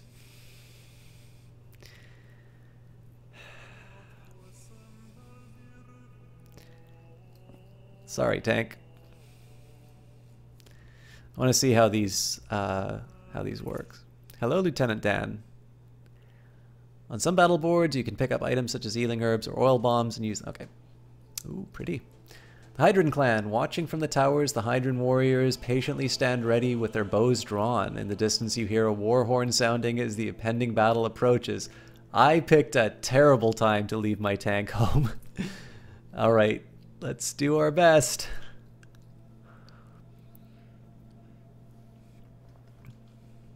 Yeah, this game really is something else for the visuals.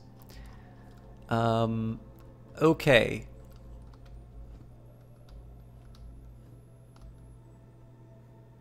Is that me driving that? Yeah, it looks like as I moved to certain parts of the map. Okay. So I've got somebody with arrows. I could try and sneak around. That actually seems like a reasonable strategy. But before we do anything... Oh god, I don't have the bees either. Oh, this is going to be a tough one. Alright, well... Charge!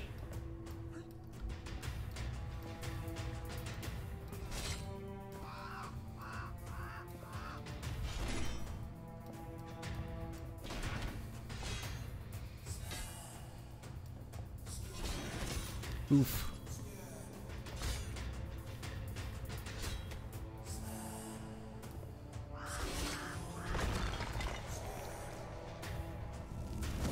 Reinforcements.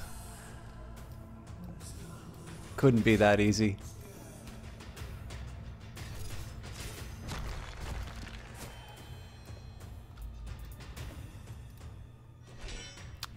Not sure what that did, but...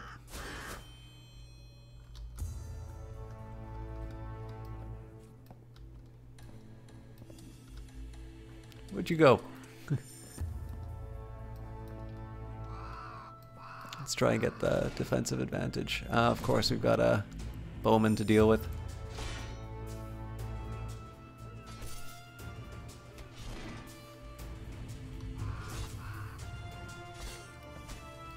Oops, I was a little late on that, so...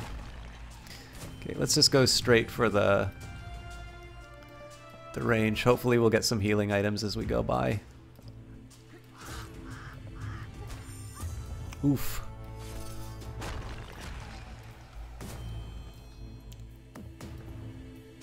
In combat. Oh, okay. Can fix that.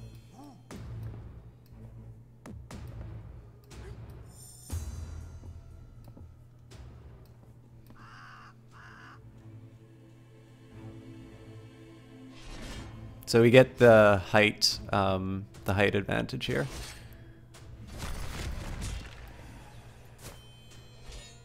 Oh, if I'd held over the mouse on that, I would have seen. So it seems like it's just giving me the battle points.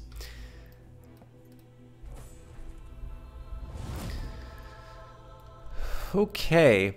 I think I'm going to take a minute to smell the roses and see what we're up against for the rest of this.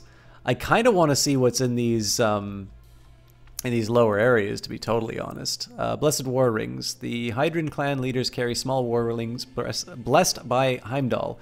Share strength and devotion by collecting 4 of them.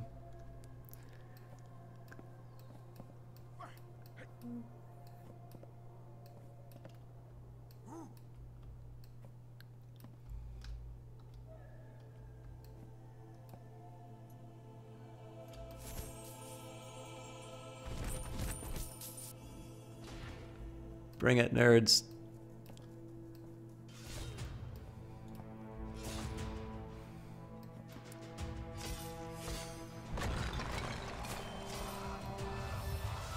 So again, getting the flanking attack where I can.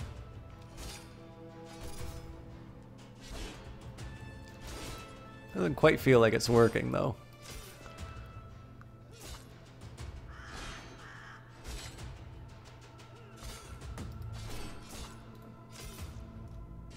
So this is the only real complaint I have about the game is like for harder battles like these, I just sort of feel like I'm sitting down. I admittedly could be using my special abilities more often. But beyond that, like I sometimes sort of feel like I'm sitting waiting for this all to finish up. Grinding Stone grants the figurine Sure Strike. The next attach deals 15 bonus damage and plus 100 attack skill. And Mead instantly heals the figurine for 50 health. Well, that would be great if... let's give that to this guy. Okay, so we're going to have to be a little careful how we do this because these guys are all probably pretty tough. I'm thinking the approach should be... I don't really want them to get a high ground advantage. I mean, what I might be able to do is make them chase me down this corridor and let the others take advantage of it. So.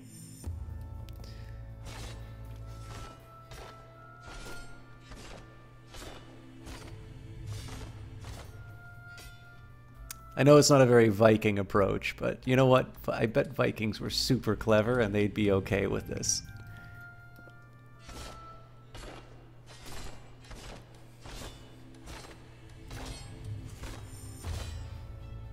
Word to your mothers.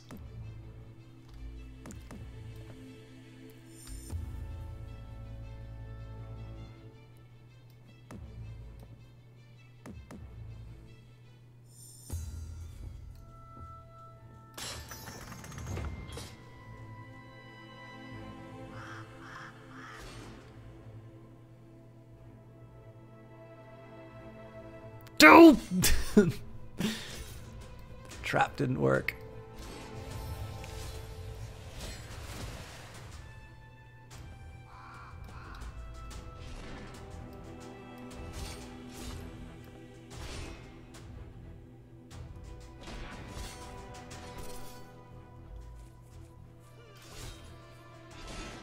Should have put down the banner here, to be honest.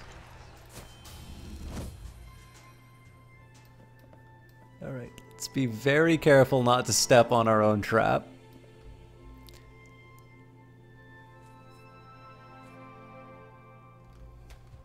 Oof.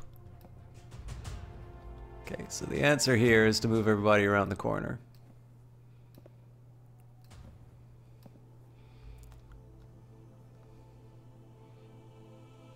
This is probably overcommitting, but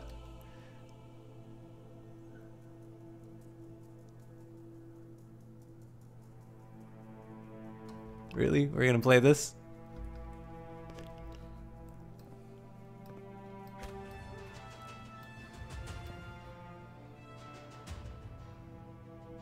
Oh, they're gonna run away. Okay. I guess I need to commit then.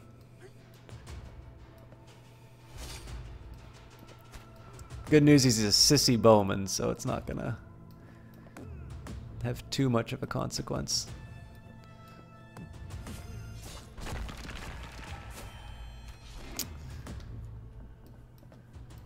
So I think we're just going to accept that that trap was a straight up bad idea.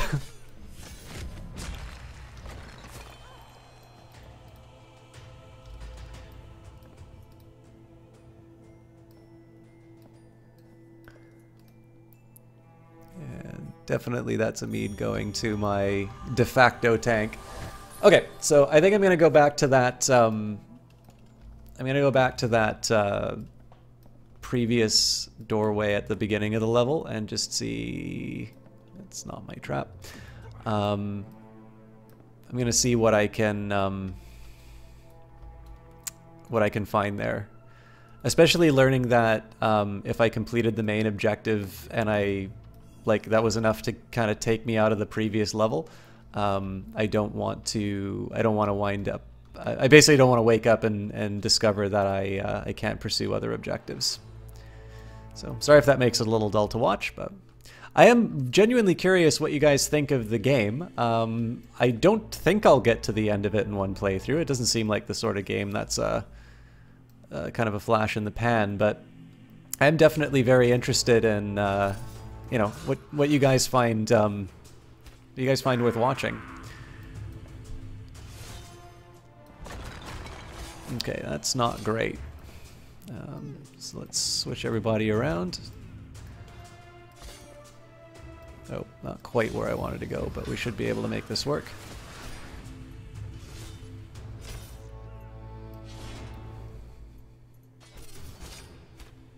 Oof.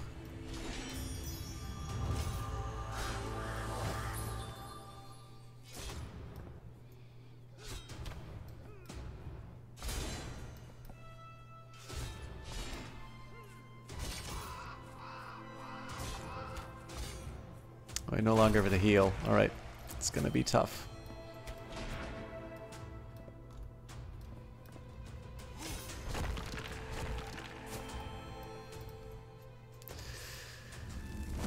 Okay, so if I can't heal, oh, but I do have a mead, so.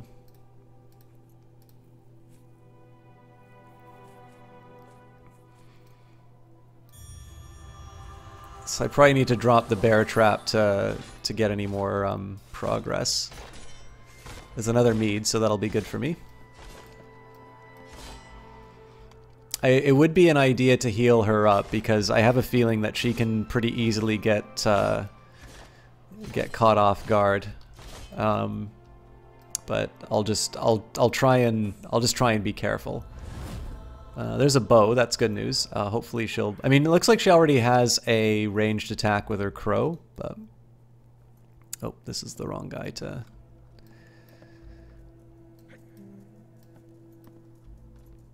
So I'll start with the mead first, and then we'll give him whatever else. And another grinding stone. So just as a okay, so I basically, especially when going after those special guys, I should. Oh, does that really? Huh. Board game physics, man. I really should just use this grinding stone right away, especially when I'm going after one of those special enemies, but pretty much at any point. I am slightly curious if I'm going to be able to use this save point. I'm going to guess no, which means I should be a little more careful about when I use them, because they do give you a full health recharge. So basically, by me taking that so early, I sort of denied myself a good heal for no real reason other than I panicked. All right. This is definitely a spot we've been before. Ah!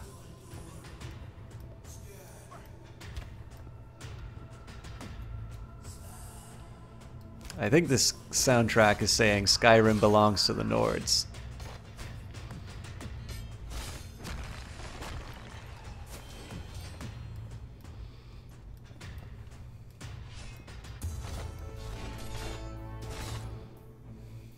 Okay, get out of there.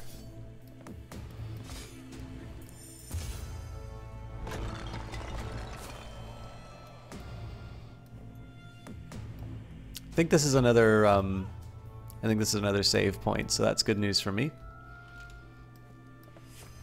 Excellent.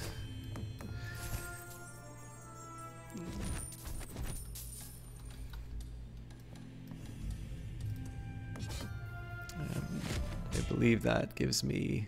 Yeah. So this is the other thing. I haven't been using my godly powers. I don't believe you save... I don't believe you save anything between missions, so I probably should be using those more often. But, oh, damn it. All right. Lower the drawbridge. Pwn these noobs.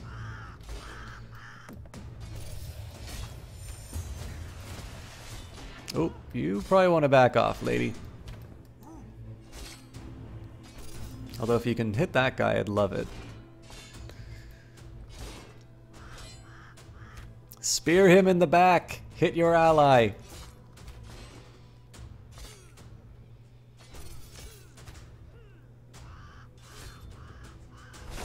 Alright, Bo Bro, you are in such big trouble now. It's not even funny. Oh god.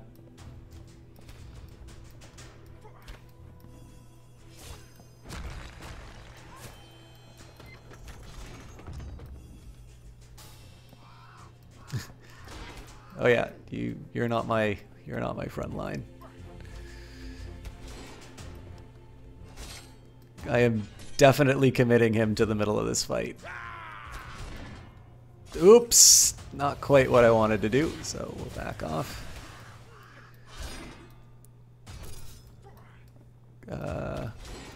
Closer, please.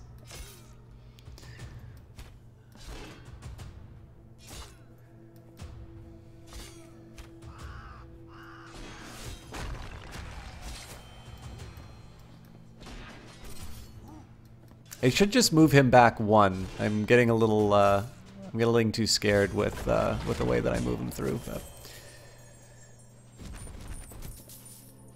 All right, so we'll head back. I want to get my special points, even though I'm not using them. Oh, I didn't realize we got all four.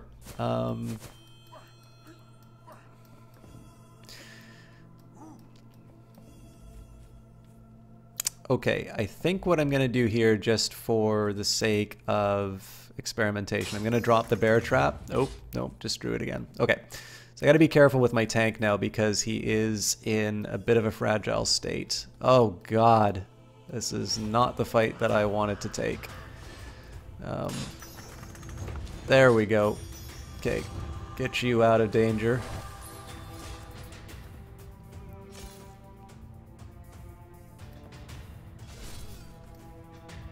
Again, bear trap should do something. Ha ha, you fool. Curse of old age on him. Okay, get you out of there. Get you out of there. Okay, we really need to get you out of there.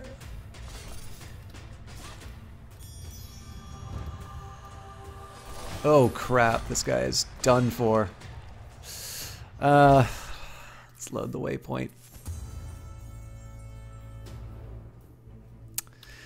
what I probably should be doing is taking advantage of the pause a little bit more. So let's, or not pause, but the slowdown. So,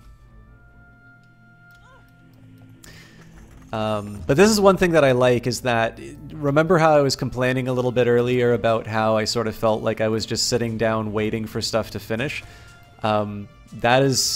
That kind of a loss is a great indication in terms of how I'm letting opportunities sort of slip by.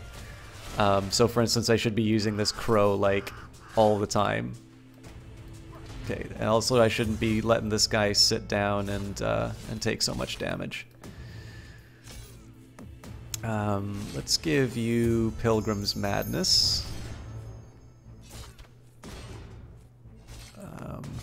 I've got nothing to help me here.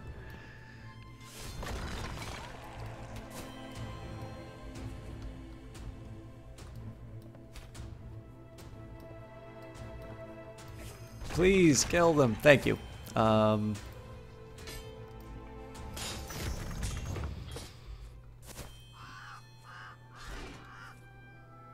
Should I just cheese this out and let the crow devour them?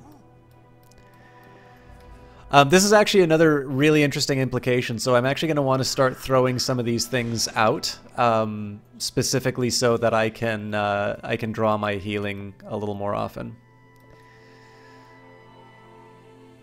Okay, so what I think I'm going to do here is I'm going to let him move onto the bridge, and then we'll hit him with the Curse of Old Age.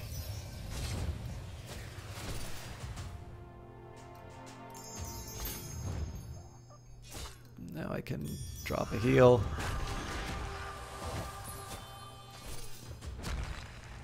There we go.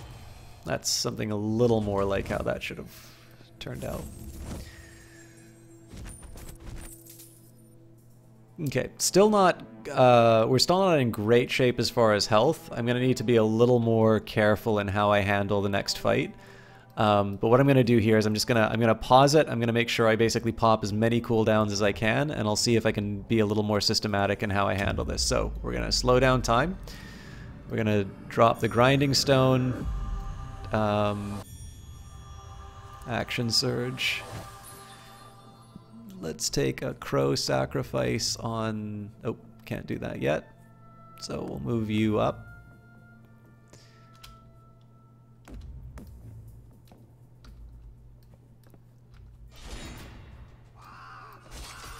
Okay, so we will start with a Curse of Old Age on him.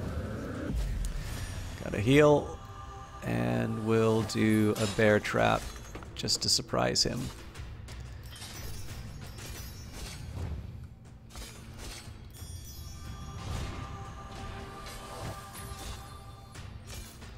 So once this guy goes down, we will... Ah, crap. Okay. So we will inconvenience you. Gotta jump him out. I'm trying to maneuver people to let my spearmen do some serious work. Okay, Crow Sacrifice to wipe him out. There we go. Doesn't look like there's anything else for me to pick up, so we can... looks like a key.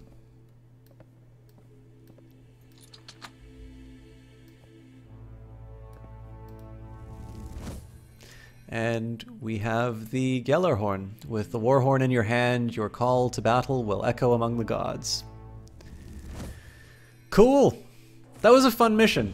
And again, I kind of like this kind of progression, so just roughly around the time that I started thinking, okay, it feels like some of this is getting a little stale. I was confronted with some things where it's like, okay, the game isn't, sorry, I know the music isn't triggering on. I've got, I had to get out of the menu for a little bit.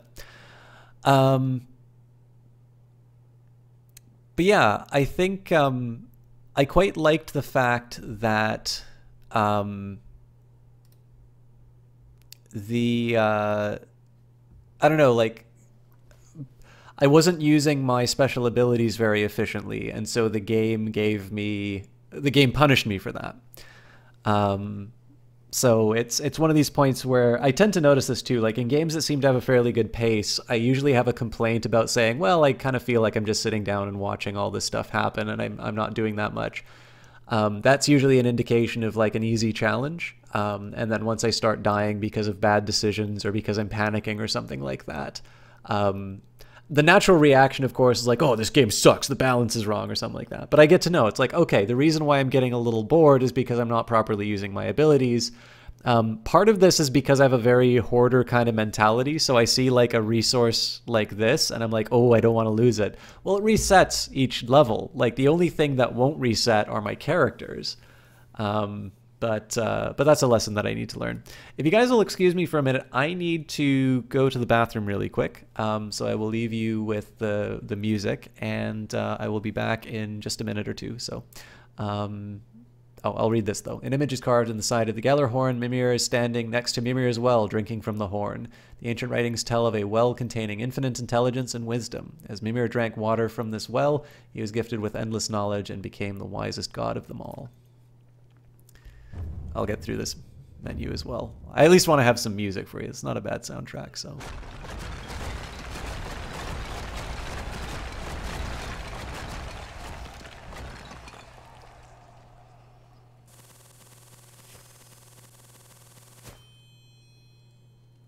Okay. Oh, in gold.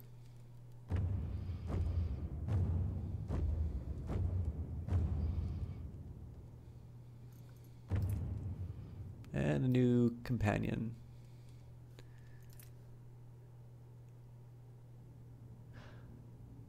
As your warband searched the entire Northlands for songs and tales that could reveal information about the hidden gateway to Jotunheim and the existence of Mimir's Well of Wisdom, the name of a Danish king appears as a source of further knowledge.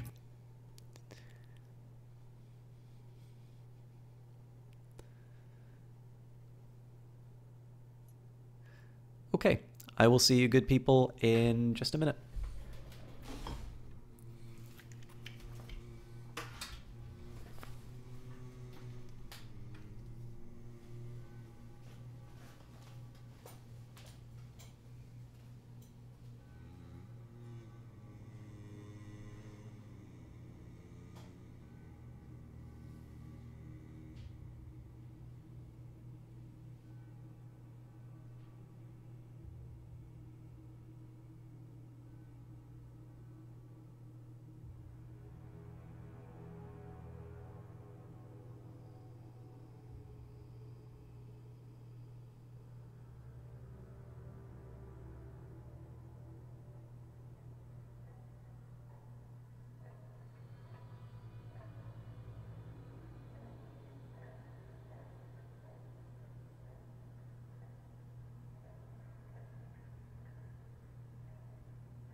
Oh dear.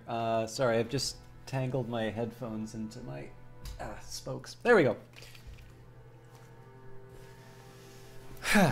All right. I quite like this game. Let me just take a quick look. So on Canadian Steam, this game is $16.49. Yeah. So I mean, I'm trying to think of what. Trying to think of what I would compare to it for that price. The games that they're actually they compare it to Chaos Reborn. Chaos Reborn is also a really good one. I'm not sure I'd quite. It's not the comparison I would personally make. I can sort of see it. I don't know if you guys like strategy games. This is definitely a neat take on it.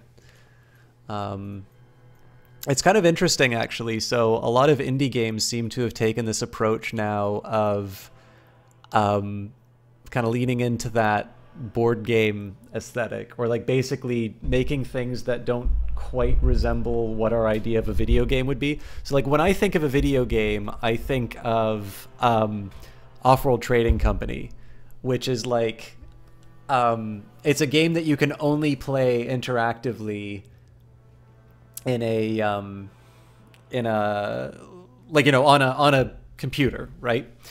There's just no way that you can play a game like that and anything else. And like, yeah, there's a bit of a story behind it, but it's pure gameplay. It is driven by economic real-time strategy. Now this game goes out of its way, almost like Hand of Fate, to produce a board and pieces and sort of give this idea that you're not just somebody sitting at a computer playing a game, you're a person at a computer playing a game with old-fashioned technology like hex maps, dioramas, and pieces and things like that. And but what's really interesting about this one is this is a game that you can only play on a computer because it's a real-time board game. And like I said, there's only one game I've ever played, which was real-time with cards, and it's pretty... It's a fun game because it's so chaotic, but it's not one that I would say is something you... it's not something I'd say you'd see as a great design innovation that you need to move forward on. The exception says that you forgot to mention you had a dream that had System Shock in it. You've never seen what System Shock looks like, so his face was just a blur because you have no idea what he looks like. The funny thing is, Jess saw my XCOM 2 character, and apparently when she's dreamed about me, which is often, ladies and gentlemen, she's like, yeah, that's exactly how I see you, because, you know, again, nobody knows what I look like.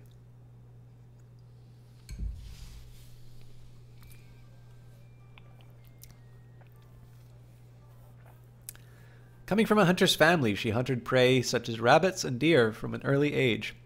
A Swedish jarl soon discovered her talent with the bow and promoted her to Vanir in his warband. Her deadly stings from long range make her one of the most feared opponents on the battlefield and easily qualifies as the highest priority target for the enemy. Her light armor and body structure make her vulnerable, especially to a quick swipe of the blade. Well, I mean...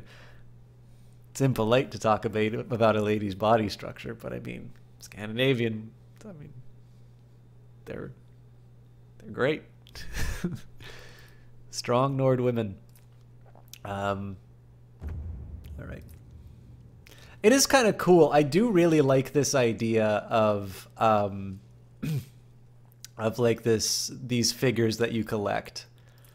It's funny, like, as much as we want to complain about like loot boxes or all these different things, like there really does seem to be something about collectibles that are just hard to give up. So I'm a little I'm just gonna take my calculator out because I've had a couple of whiskeys. I don't quite trust myself to do this in my head. So 13 to 19. 16, and what's this? 17. So yeah, this is slightly better on average.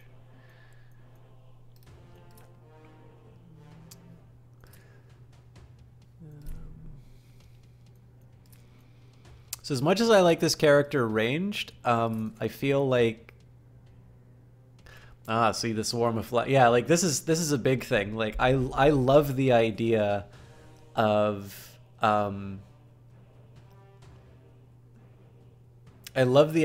using this as an alternative tank. But I definitely struggled to absorb damage. So I think what I'm gonna wind up doing, if I'm only allowed, okay, actually let's see how many people I'm allowed to, or okay, I can't. Then I will customize everyone. So what I will go for specialization. So I think I'm going to stick with Banner. Although I suppose Shield... I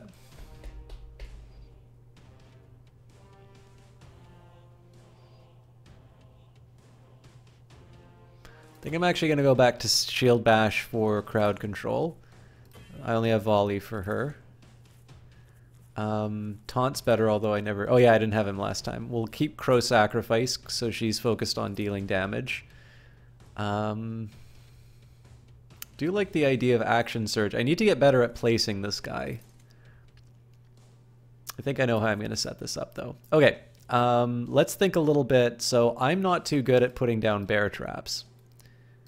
Drop a card here to replace it. Oh, okay, so I have to have... I have to have a certain number of godly cards. Fair enough.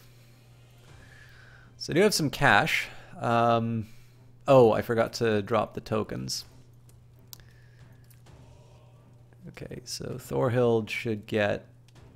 Ooh, a greater damage token.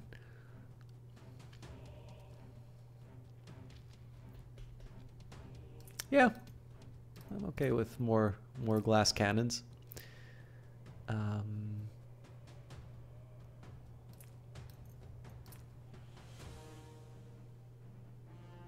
I should have given him the augmented damage, though. Alright, I'll live with this. I think if I take this out, it'll be destroyed, so... The real question is, do I want any more stuff? Oh, I can get a greater damage token. I think that's a great idea to buy. I am sure.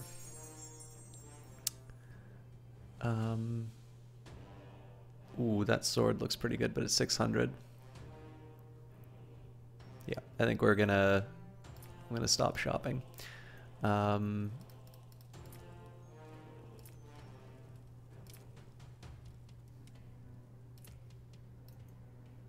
Cool.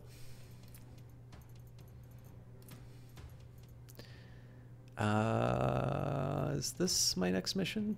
Trial of Tyr? I feel like it is. Oh, the rescue. Okay, so we did the Dark Forest, the Hydran clan. So we should be on to... So we've got two. We've got Trial of Tyr and the rescue. Alright, well, we'll do Trial of Tyr first. Tyr is watching. Impress him by defending the village against at least 20 bandit... What, 20? Jesus! As your fame, wealth, and power grow, the neighboring Viking clans start to envy your success. One morning, Viking bandits stand at your gates ready to take away from you everything you have so rightfully earned. How long can you withstand the attacking bandits? And we get to bring 3 people. So let's go for...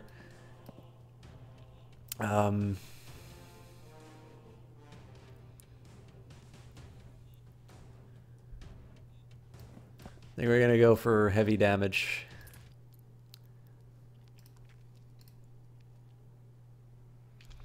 Trial of Tyr. This battle board directly engages you into battle with waves of incoming enemy bandits rampaging their way to the Jarl's Longhouse. Defend the village and the Longhouse for as long as possible. Waves of Hydran will assault your position. Defend the flag at the village square. If you lose the village square, hold the final position at the Longhouse.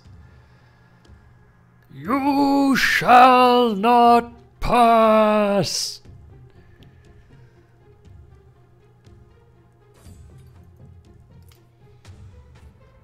Okay, let's see where these mofos are coming from. I'm assuming from here. Oh, that may not be a good assumption. Alright then.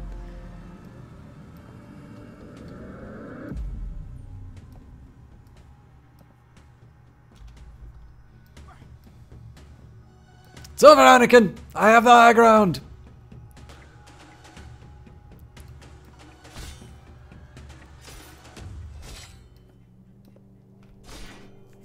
Surely she can attack these guys.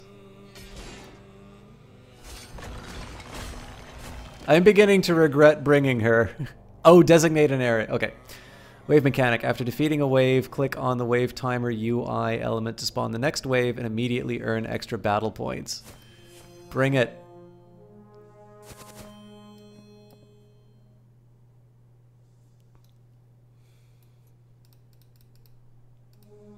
Oh, well, I wanted to bring them early. Okay.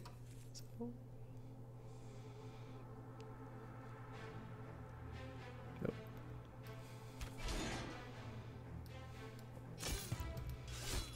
How dare you do something so cowardly as to shoot arrows at me.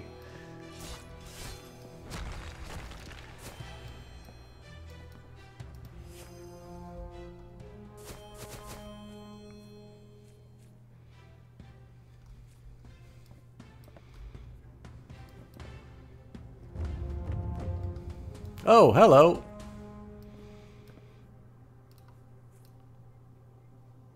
This guy's in the way, so...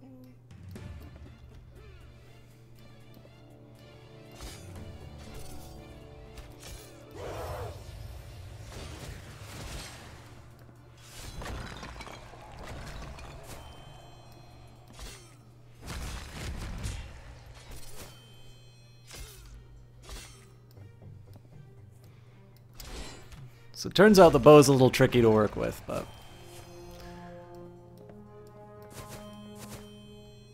we do have some mead we can drink after all this is said and done. I'm assuming this stuff gets like super difficult after a little while.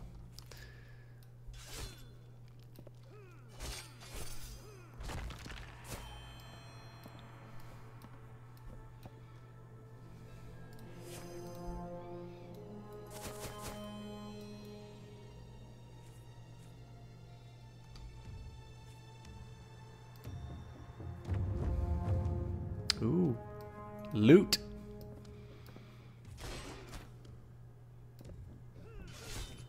Okay, so we'll give you a little healing.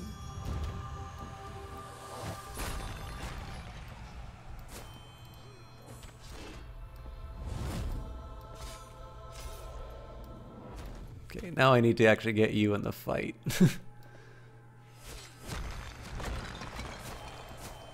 So probably not a really efficient use of my characters, but we did get some stuff. I probably want to drop this bear trap just so I can be rid of it, and it seems like there's some pretty obvious ways that these guys move. Alright, so...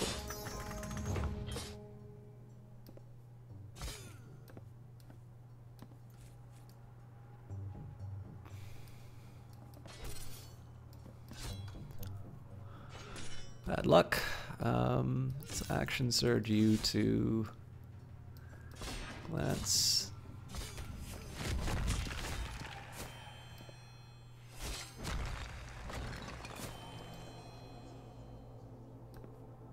Let's see if he takes the bait. He does not.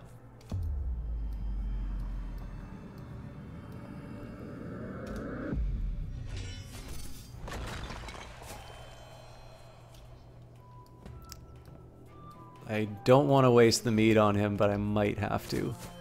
We'll do a Pilgrim's Madness before too long, I think. Ah, damn it. Okay. So, Curse of Old Age, and you get a Pilgrim's Madness. And then just give him a bear trap.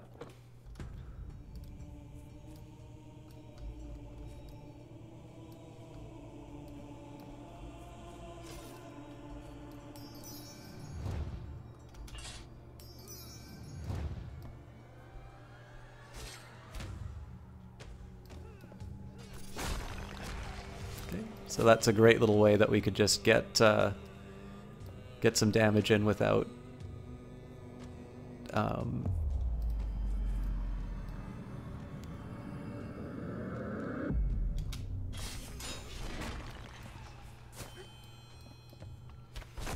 So basically the objective there was for my guys not to take any damage, and now I've got the heal, so like I said, I don't use these things as often as I should, but I will fix that.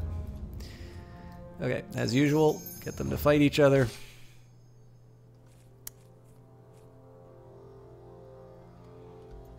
Oh, that's no good.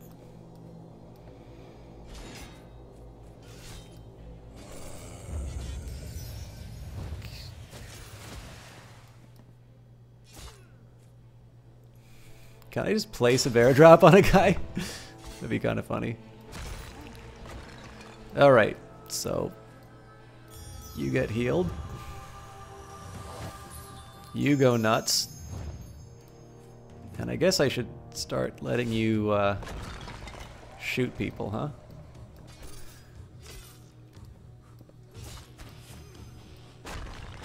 Okay, so again, I'm loath to use this mead, but I should be in a little bit.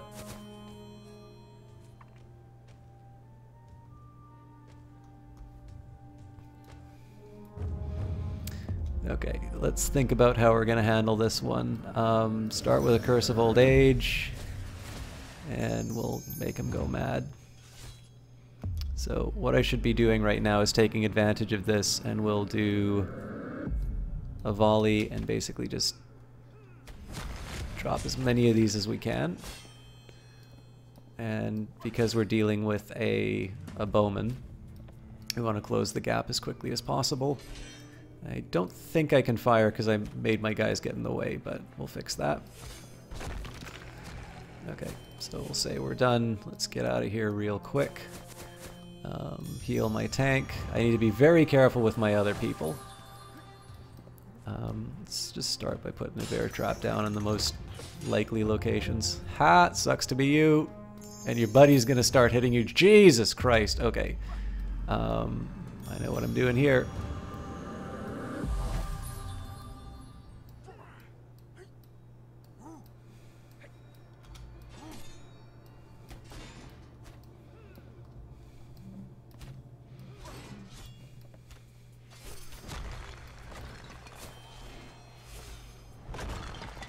So, lesson for today, arrows hurt. Oh, and I keep forgetting to get items. I don't know when that came. But...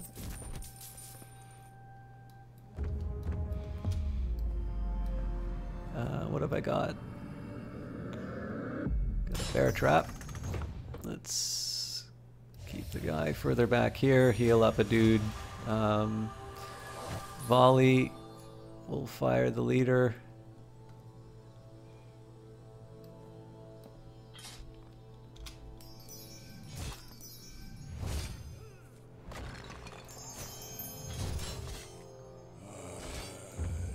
Okay, so we can back off. Fire down this guy.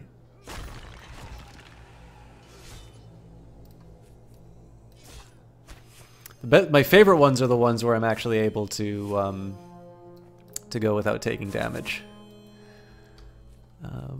You know, that bear trap worked pretty well for me last time. And let's make sure we heal up a few people. Okay. So let's get the heavy hitter to do some real damage, and then we'll Curse of Old Age this guy.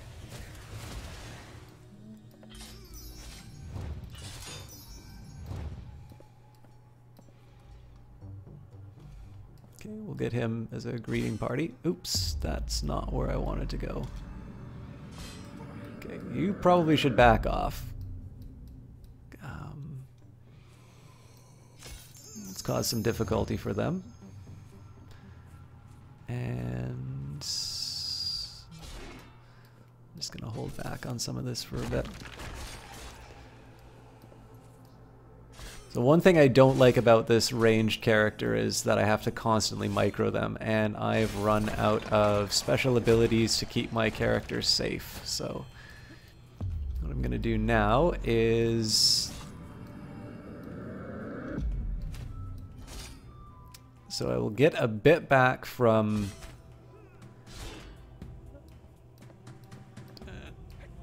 I'm gonna get a bit back from the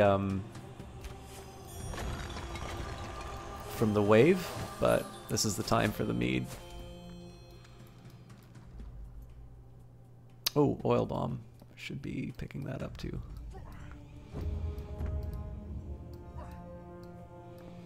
Of course, the drawback is that I've set myself up for a... let's just hold off on using that right now, actually. I've created a bit of a problem for myself just by virtue of the fact that I went a little nuts on using my special abilities at the start. Okay, so we'll action surge and I don't have a banner to throw down, so not quite ready for an oil bomb. Let's let them come to me. I feel like I gotta close the gap here, and I only have one person to fire on, so you know what? We'll just do some good old-fashioned killing.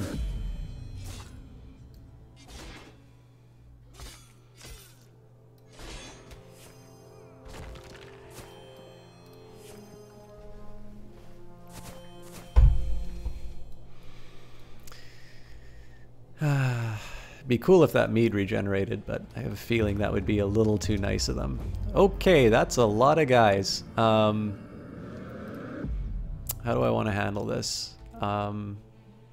As before, let's focus on ranged attacks if I can. Meet them where possible. I think we'll oil bomb this guy. Hopefully it's AoE.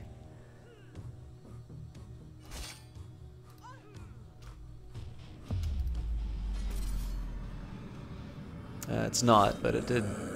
Alright, so that's good news for me here. I think I pretty much have to use this. But I have a new tank, so we'll just back off a little bit. Let's get you to focus on our new priorities. Alright, so again, this guy is going to be taking most of the damage. And I'm going to try and get a flank with my spearmen.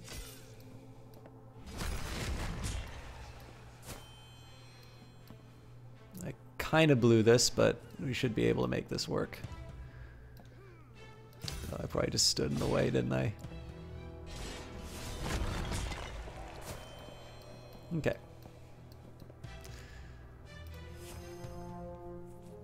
At this point, I think I'm just going to keep dropping bear traps where I can. The ideal here is just to clear some stuff out of my... Okay, so we've got a chest. I don't want to quite go for this yet because I've got other priorities. I kind of have to move my tank up, unfortunately, but let's volley down this character. And it looks like that's a ranged character, so I'm going to want to rush them. Oop, they took some pretty heavy damage off that. Oh, and they are now out of range, so... Oh, they're dead, so... Okay, so we'll take a second to... Ah, and we've got a mead, so that's great news for this guy. We'll say we're ready. I'm not, but... Every little bit counts when you're conserving these battle points, and we only have 5 more of these to endure. Okay. So, what do we have? I actually feel okay doing a Pilgrim's Madness here. Let's do it on Spear Bro. And we'll also drop a Curse of Old Age on them.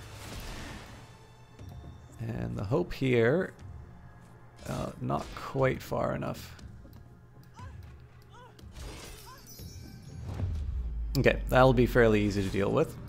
And I've got my heal, which is what I was trying to get out of all of that. So drawback right now is my spearman is currently not in the action. Ah, that's exactly what I needed. Okay, so let's drop a heal here. I need to get her to safety right away. I think she's going to take a hell of a lot of damage. Oh, I got lucky.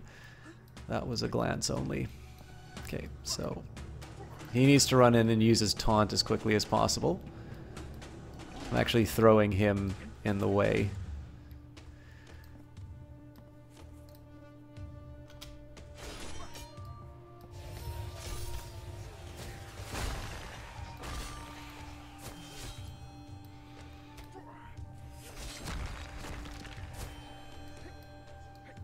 Okay, I think we'll say we're ready, but this is going to get a little tricky. I think, can I do another bear trap? I can.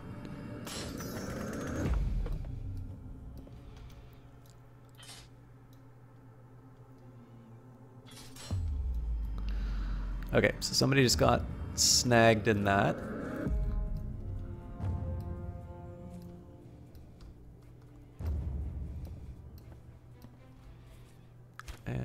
we'll do a Pilgrim's Madness, and that lets me heal up my tank.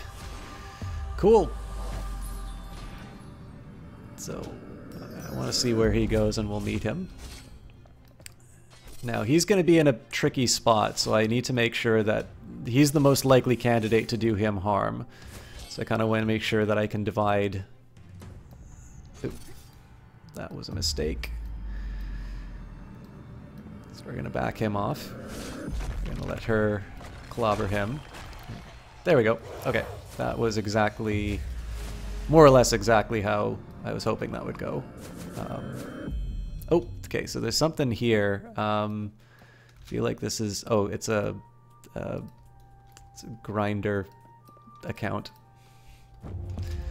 Alright, I kind of screwed that up.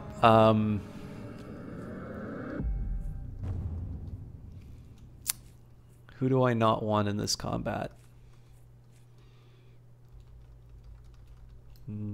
Really none of them? But let's see if I can get something sneaky in.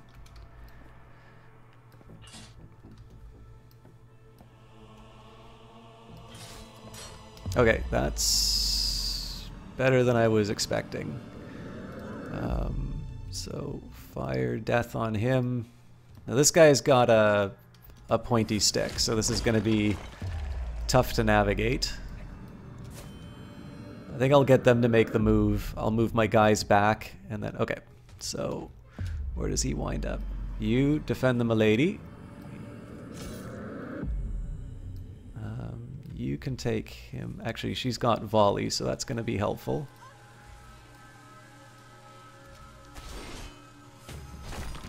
Nice. Okay, so she should be able to take that. Again, he's going to get hit. There's no two ways around that. Actually, let's curse him with old age. No, it's not the one I wanted. But maybe if I'm lucky... yep, there's a mead, so we'll back off. We'll give him a drink.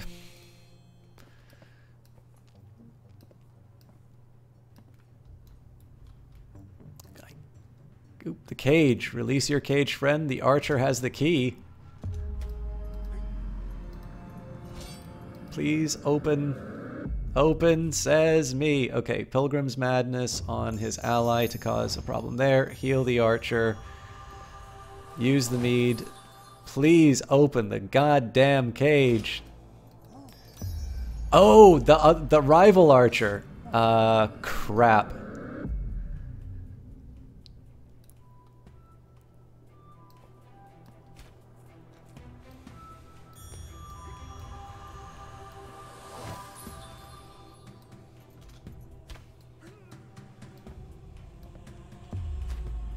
Ouch.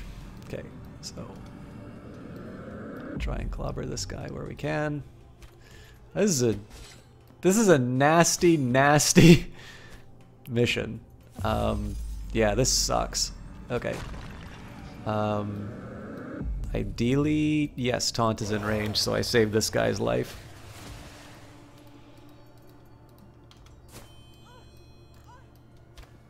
Okay. Get yourself a toy.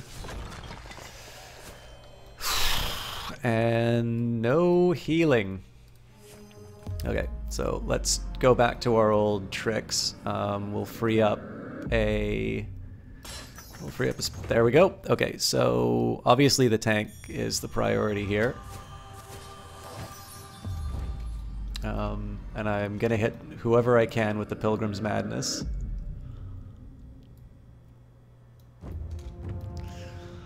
Okay, so we've got something to pick up, which is good, but let's focus on our first priorities. Okay, great. So another heal for you.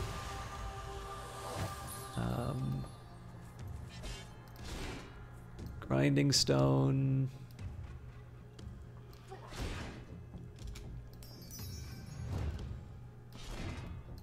I'm not quite ready to drop another madness yet. But you should be firing on things.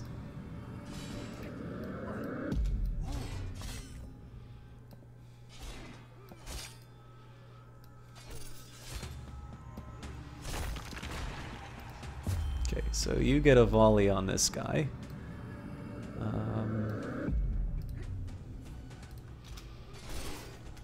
Okay, that's unfortunate, but we can make this work. Doesn't have a taunt, unfortunately. Okay, I'm generally okay with this, but he should be able to take this guy out, and then we should get... Yeah, that's exactly how I wanted that to go. Except that she wound up wasting time. Okay, I think we need to still survive this one, but... Oh, we did it! This bandit attack was particularly vicious, attacking with while very few of the warband stood prepared to defend. Your brave deeds did not go unnoticed as you hear the roar of Tyr passing through the mountain pass, blessing the warband as the moonlight passes over the village. That was cool. What did you guys think of that? Obviously, I use the slowdown a lot, but I will admit this is very satisfying at the end.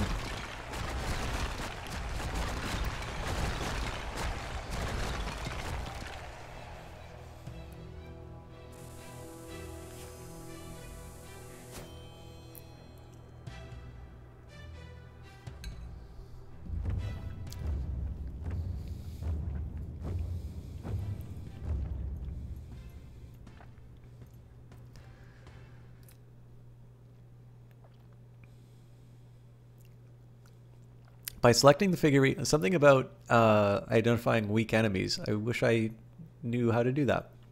Okay, so no new things to pick up. So this means, one, I should see if there's any upgrades I can give to people. So I think my main damage dealers have, or sorry, my tank and my damage dealer, I believe both of them have. I don't really want this guy to lose this hat or helmet. So how does this compare? This is better. And Spear Bro is gonna get a new hat.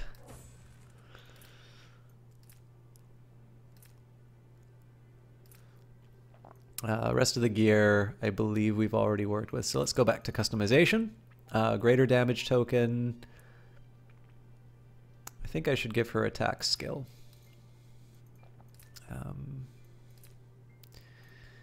All right, so let's hold off a minute on Spear Bro. Okay, Spear Bro's been earning his keep. Let's give you more damage. Spear Wall. Spearman performs Spear Wall for 15 seconds. Performing actions will interrupt this. Enemies that enter the affected area are pushed back and take 10 damage. Cool. I almost think Immobilize is slightly better now, but I think I'm going to hang on to this. I believe everybody else has the ability. Oh, Rain of Arrows. Fires a rain of arrows towards the chosen tile, dealing 20 damage to all adjacent tiles. That's really cool for the defense one because everything's clustered up. But I don't know, like a 90% cooldown on a high damage character is too, that's too good, so. I don't use Action Surge nearly enough, but I'll try and work on that. Okay, so we've got the Strength of Tyr. Targeted ally gains plus 10 attack skill and plus 15 damage bonus for 15 seconds. It's a number 2. I kind of like that a little more than Pilgrim's Madness, because Pilgrim's Madness is fairly expensive. But then I don't use the Warhorn as often. Technically, I use Pilgrim's Madness quite a bit. You know what? I think I'm going to switch it out, though. Let's see if I've got some goodies I can buy.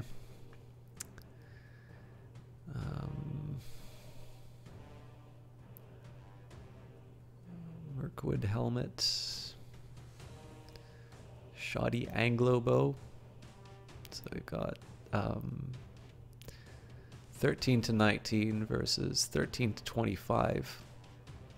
Spend all my money on it, but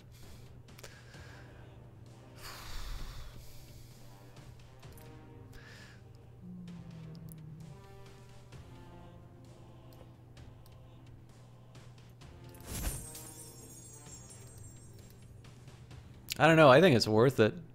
She does a lot, so.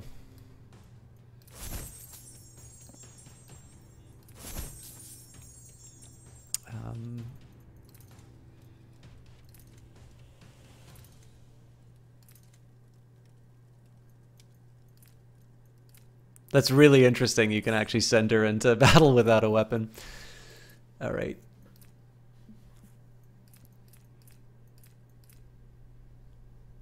It's apparently the next level of this thing. I still need to beat 20 waves. But I won't do the challenge anymore. Let's go to, I guess it's the rescue was, yeah.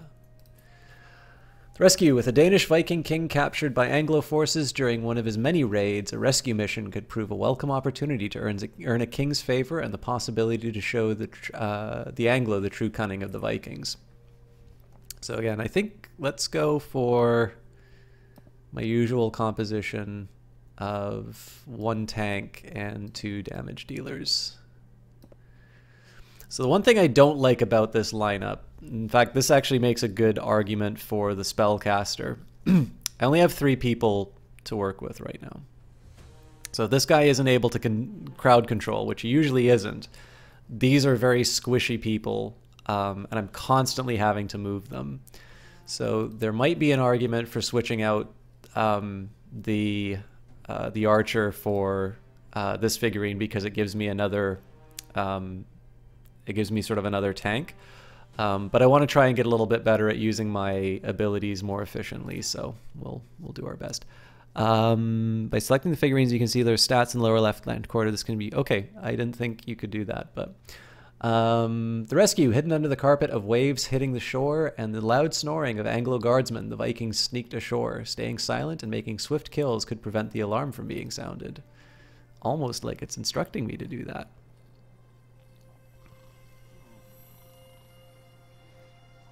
And yes, Jesse Quill, I mean, it is Valentine's Day after all. Make your way to the dungeons below the tower and free the Viking King. Burn the tents, set fire to the tents, and prevent enemy reinforcements should the alarm sound. Okay. Well, let's see how good we are at stealth.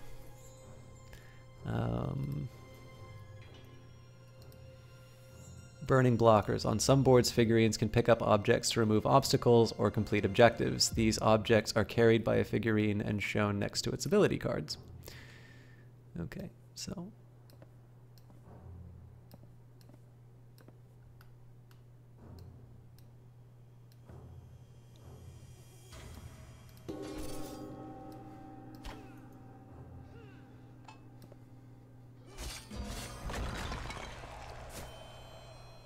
Okay, so far we haven't sounded the alarm. Good news. Just keep redoing that over and over.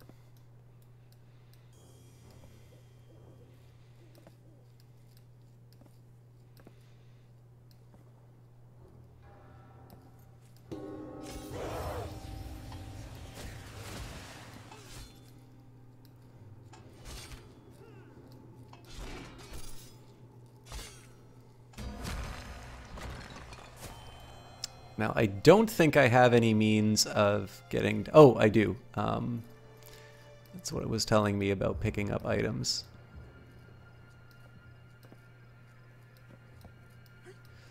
So, again, I figure I might as well burn everything down before I go inside the castle. There doesn't seem to be a real reason not to do that. So, I'm not sure if burning down the camp counts as a silent action, but... we'll figure that out when we get there.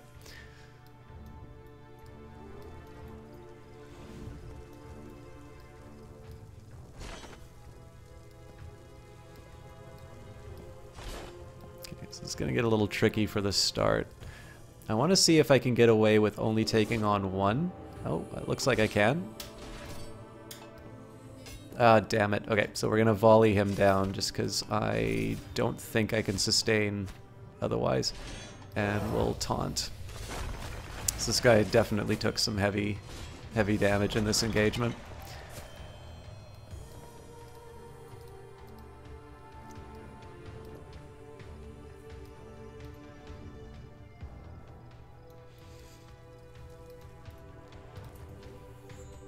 Burn the tents. Well, got that taken care of. I believe, yes, this is a relic. So the question is, do I want to do this? There's quite a few guys waiting for me down there. So I think if I'm gonna use the relic, I should probably do that now. Well, that's not entirely true, actually.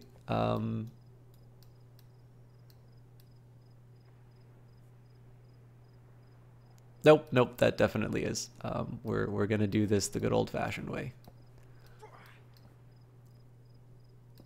Unfortunately, my archer will not be of much use here, but I will get a taunt in. I will get a taunt in. And apparently there's just no way that... Oof. Okay. We're going to reevaluate this strategy.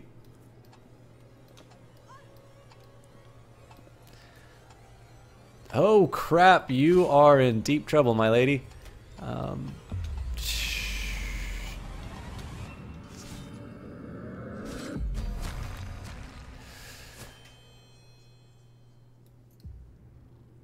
Okay, everybody's still asleep. Yeah, that was tricky.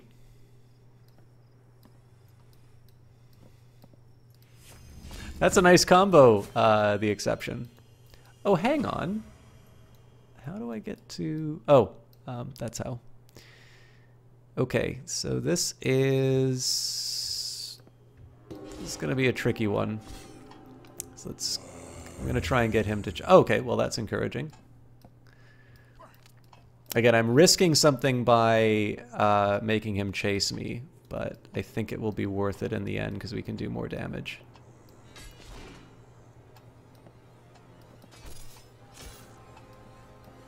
Okay, can I get away with a... Oh god. She is in deep trouble. Please end him. Whew. These have definitely been some closer calls than I want them to be. It also occurred to me that I'm not allowed to use a fire more than once, so I actually do need to... I did need to take that guy out. So...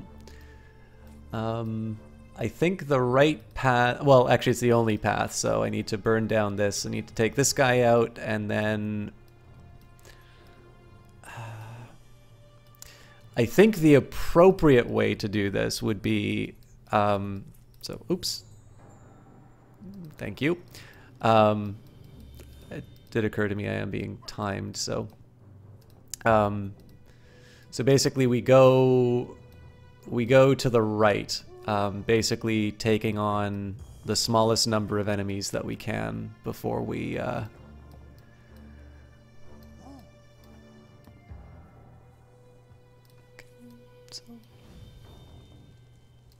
So take this thing out, take this out, take this guy out, so on and so forth, and then this is the last place that we go. So I think this is probably going to be a job for the tank and the spearman. I don't think I'm going to be able to make it work with the... Okay, as usual, we'll drop one of these.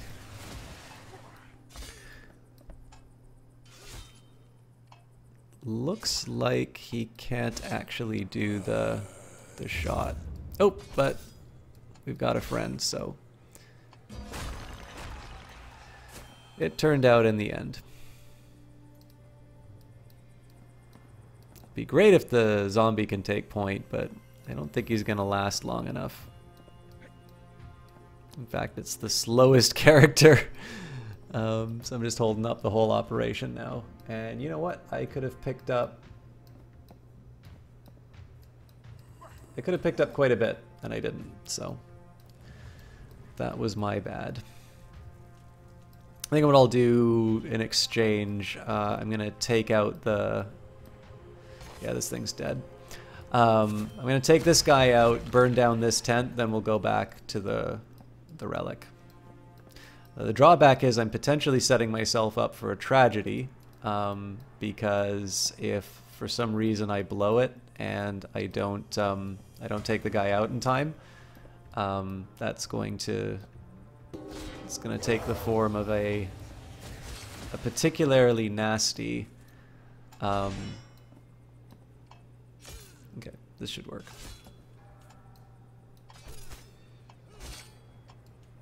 So the response from the camp waking up is going to be particularly bad.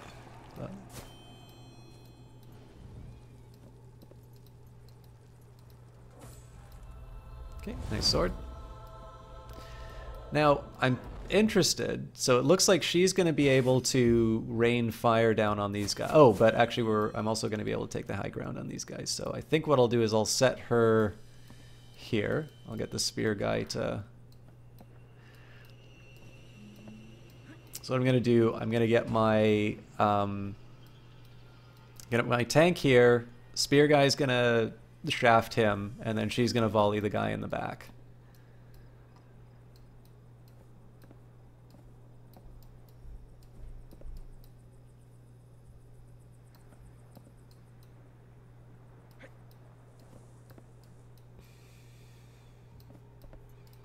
Haven't used any of these yet. Alright, so that should, yeah, that basically gives... I don't know if this is a... Oh, interesting. I can actually take these guys on early. I don't want to do that. I want to, like... I want to make this as easy as possible, but...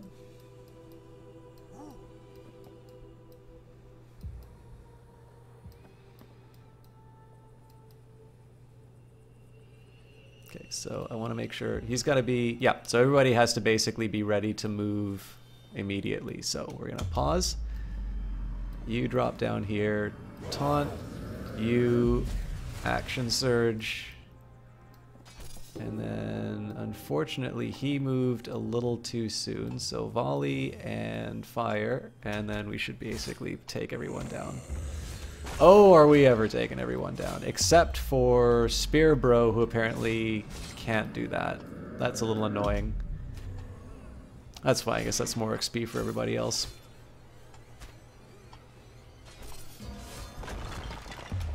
Okay, so I gotta think, it's not obvious where the fire for the next... It's not the obvious where the... Oh, it's right here. Okay. So, we can only engage them in the front here, but I'm curious whether or not my bowman... Yes, she can. Okay. So I'm gonna set up on the high ground where I can. Everybody's still on cooldown, so... honestly, I think I'm just going to make this one a big old brawl.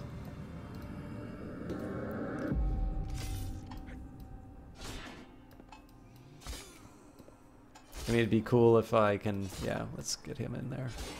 Alright, that's not so good for my guy.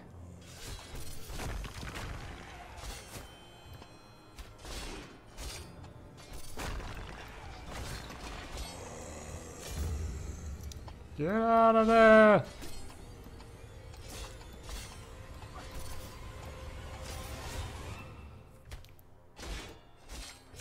I'm pretty sure we're not going to get this done in time. Alarm is sounded, but we should be able to burn the tent before that becomes a problem.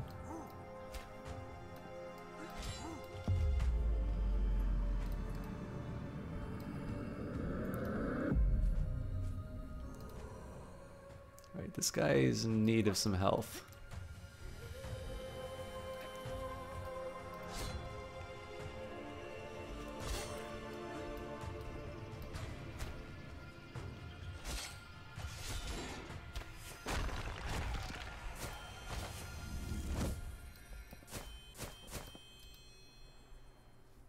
So hopefully this helps. Oh no, that's just the key.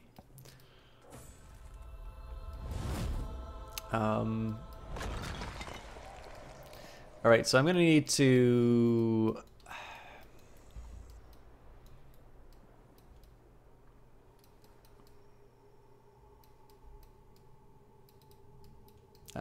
Interesting. Okay, let's see what's in that longhouse. I want to move inside before I... Uh-oh. Reinforcement. What? Where? Alright, well... Warhorn. Cool things come to he who waits.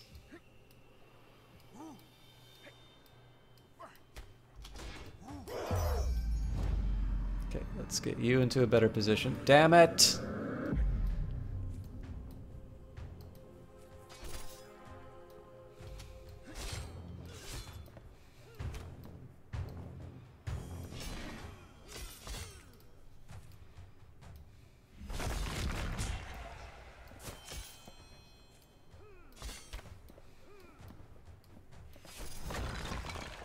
All right, that was generally reasonably well handled. So let's be quick about it for getting the... Well, actually, I guess I can just I'll move my spearmen up. If reinforcements come again, you know, too bad for me.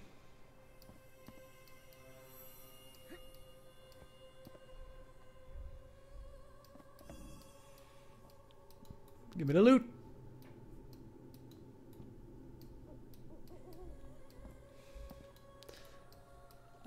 I'm gonna admit that's a slightly irritating placement for stuff. Maybe that's just me. Am I not allowed to open this magnificent chest?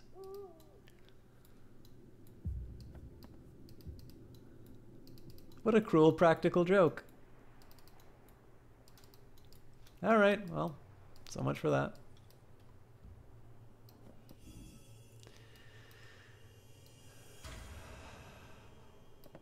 Oh, hello, large man.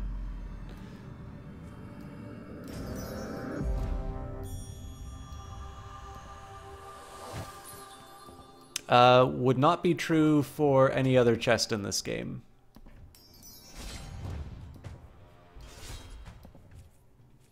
Oh boy. Okay, we'll get you. Taunt's the answer to that. Chicken volley. Oh, you really need to get out of there, lady. Actually, you do too. Feels like this is the end, so...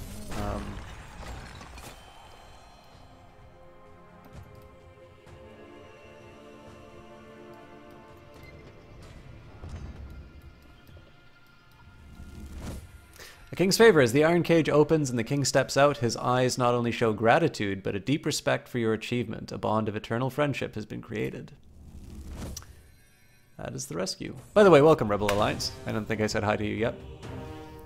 In gratitude for your heroic deed, the Danish king tells the tale of his late grandfather, the great Heidrun king, who traveled to the realm of the giants Jotunheim more than 100 years ago in a quest to secure Heimdallr's horn. However, one would need a way to communicate with his dead ancestor to retrieve more information about his past achievements. I think I know what the next mission is, guys. Whether or not I have time for the next mission is another question.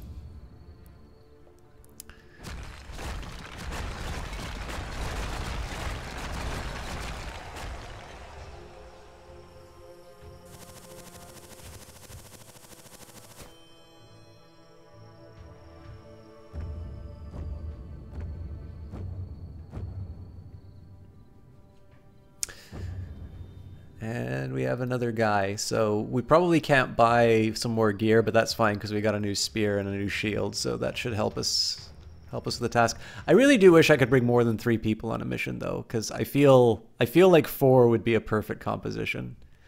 But I'm probably just saying that. I'm sure if I had 4, I'd say 5 was better. So, all right. So, Ivor Bone Crusher. Born wielding an axe, the brute set into this world with the singular purpose of ending the life of others. With his immense strength and intimidating appearance, he is very effective in breaking the enemy lines. His lack of armor, however, makes him very vulnerable to damage and should be used with caution. The brute always enjoys a good brawl and is very good at putting the fear of Thor into his opponent. So I'm assuming this guy is designed to kind of work around the back. Insufficient go... Oh, okay. My bad.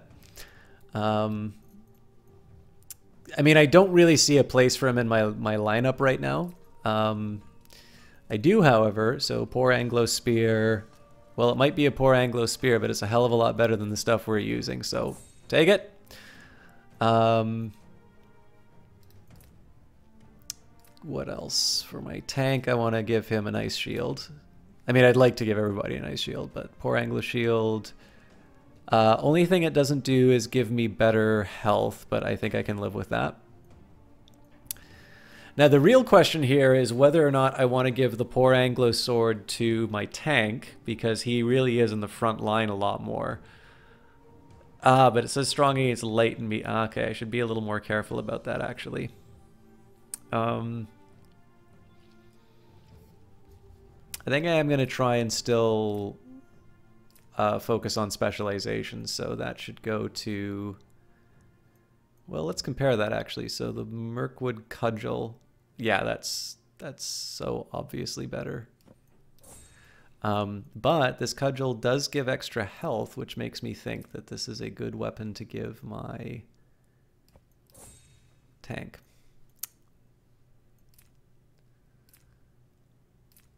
I think this is the same shield for both. Yep. I'm a little reluctant to sell any of this stuff because I know I've got another guy in the tavern who might benefit from this. But what I will do is I will sell the old spear. Won't get me a lot, but also abilities. So yeah, we'll go for Shield Bash, although I don't really use him. Still keeping Volley because she does a lot of damage. I like Taunt quite a bit. I'm still not sure. I do think Immobilize is actually a pretty good ability, especially given the fact that my placement for this guy could leave something to be desired. So I think we can go back to Immobilize for a bit. If I use her, I'm going to use her for Swarm of Flies next time, I think. And then finally the... looks like everybody is full up. Okay. And looks like we got... Okay, so Pilgrim's Madness, which I don't want to use because it's quite expensive compared to some of the other things. I mean, the biggest thing is where I've used a lot of these, it's just to clear it out so I can get the Touch of Ire. It doesn't seem like I can reduce my godly cards down to 1. It seemed to... Oh, here we go. King's Favor. So for 6, calls the Danish Viking to assist you for up to 60 seconds. I am complaining quite often about not having enough people. So let's think about what I want to do here. So Strength of Tyr will benefit... One. Yeah, actually, Strength of Tyr replaced the Madness. So let's go for King's Favor. So my rationale here is that somebody who shows up for 60 seconds can just absorb a ton of damage. So even if it's a cost of 6, that's answering a problem that I've been complaining about a lot in each of my missions. I do like Curse of Old Age because that gives me crowd control. Warhorn's nice because it gives me an area of effect and it's relatively cheap. Bear Trap is a little bit harder to justify. My main reason for including it is it's a 1 cost, so it's something that gives me another draw relatively easily. I kind of think like I should switch that out for Strength of Tyr, but I'm not sold on its uselessness yet. So I'm gonna keep it in there for now. Unfortunately, I am at my time limit, so I don't think I'm going to be able to do another mission. I'm going to take a quick look at the map and just see what it is. Where?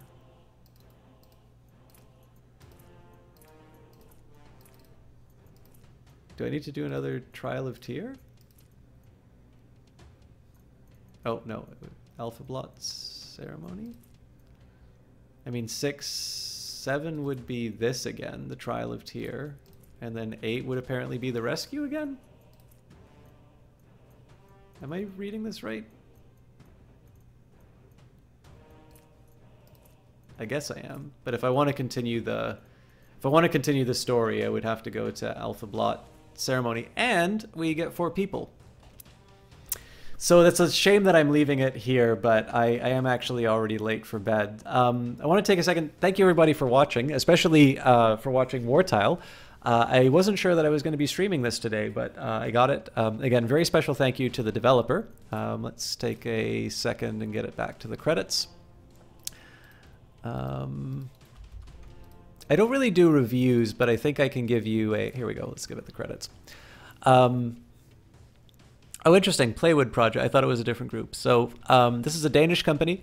I know I tend to make a lot of... I don't really make buy recommendations, but I do frequently try and guilt people into buying stuff. So one thing I do want to say is that this was a game that... Oh, that's really cool. I didn't know that there were Danish grants for gaming, but that's really cool. So this game was originally on a Kickstarter. They put out a demo. The demo looked similar to this, it seems like. And it wasn't successful, unfortunately. So this game, I think, was basically dead until the Unreal Dev Grants came along. And it's a shame, because, I mean, I like stuff like this. I like it when somebody takes a different take on an established genre. I will be honest, this didn't... Like, so... For turn-based strategy games, like, when I played Chaos Reborn, it floored me. And, like, I always love playing that game. My reaction is not that for Wartile, but I do not think it is a fault of this game that it's not like one of my all-time favorite games I've ever played. I think this is a really neat idea and it's executed quite well. So if you are on the fence about buying it, first of all, I'll let you know that it's 25% off on Steam right now, and that is going to be for the next day. I think it's like another, was it 12 hours? Something like that. Let's take a quick look. 13 hours. So if you're thinking about getting it, now is a good time, because you can get a quarter off. Is it worth getting? Well, I'd say if you like paradox kind of things, where you do sort of real-time pausable, this is likely going to be up your alley, because it has this nice little mix between... Sorry, I should get something with some music going on. Maybe the menu? There we go. So I think what makes this game really interesting to me is that it exists in this nice space for me where I generally like turn-based strategy games, but I do also like the interactivity that you get from playing a video game. So I think it's a really smart idea. And like I said, I'm really surprised that it hasn't been done before, that instead of doing turns, you have cooldowns. I think that's a really nice way of shifting between the two priorities. If I were to have complaints about the game, it would be that sometimes at the start when I was doing combat, I sort of felt that I was sitting down waiting for people to finish fighting. I think that is as much a function of me not understanding when I should be using my abilities as well. So I think that was something that made me make the game seem a little less dynamic than it really is. If I could say something that's a room for improvement, I like the fact that you have indications for the abilities. So like when you use the arrows, it's very clear what's in line of sight and what isn't. It's less clear to me for the spearmen. I sort of get that I can't stick the spear through my ally right now, but I feel like there are a couple of times that I moved him and it didn't go through. So I think just an indication in terms of whether or not they're going to attack would help that quite a bit. But you'll notice these are all very minor things. Like these are mostly just UI quibbles. I think fundamentally this is a really interesting game.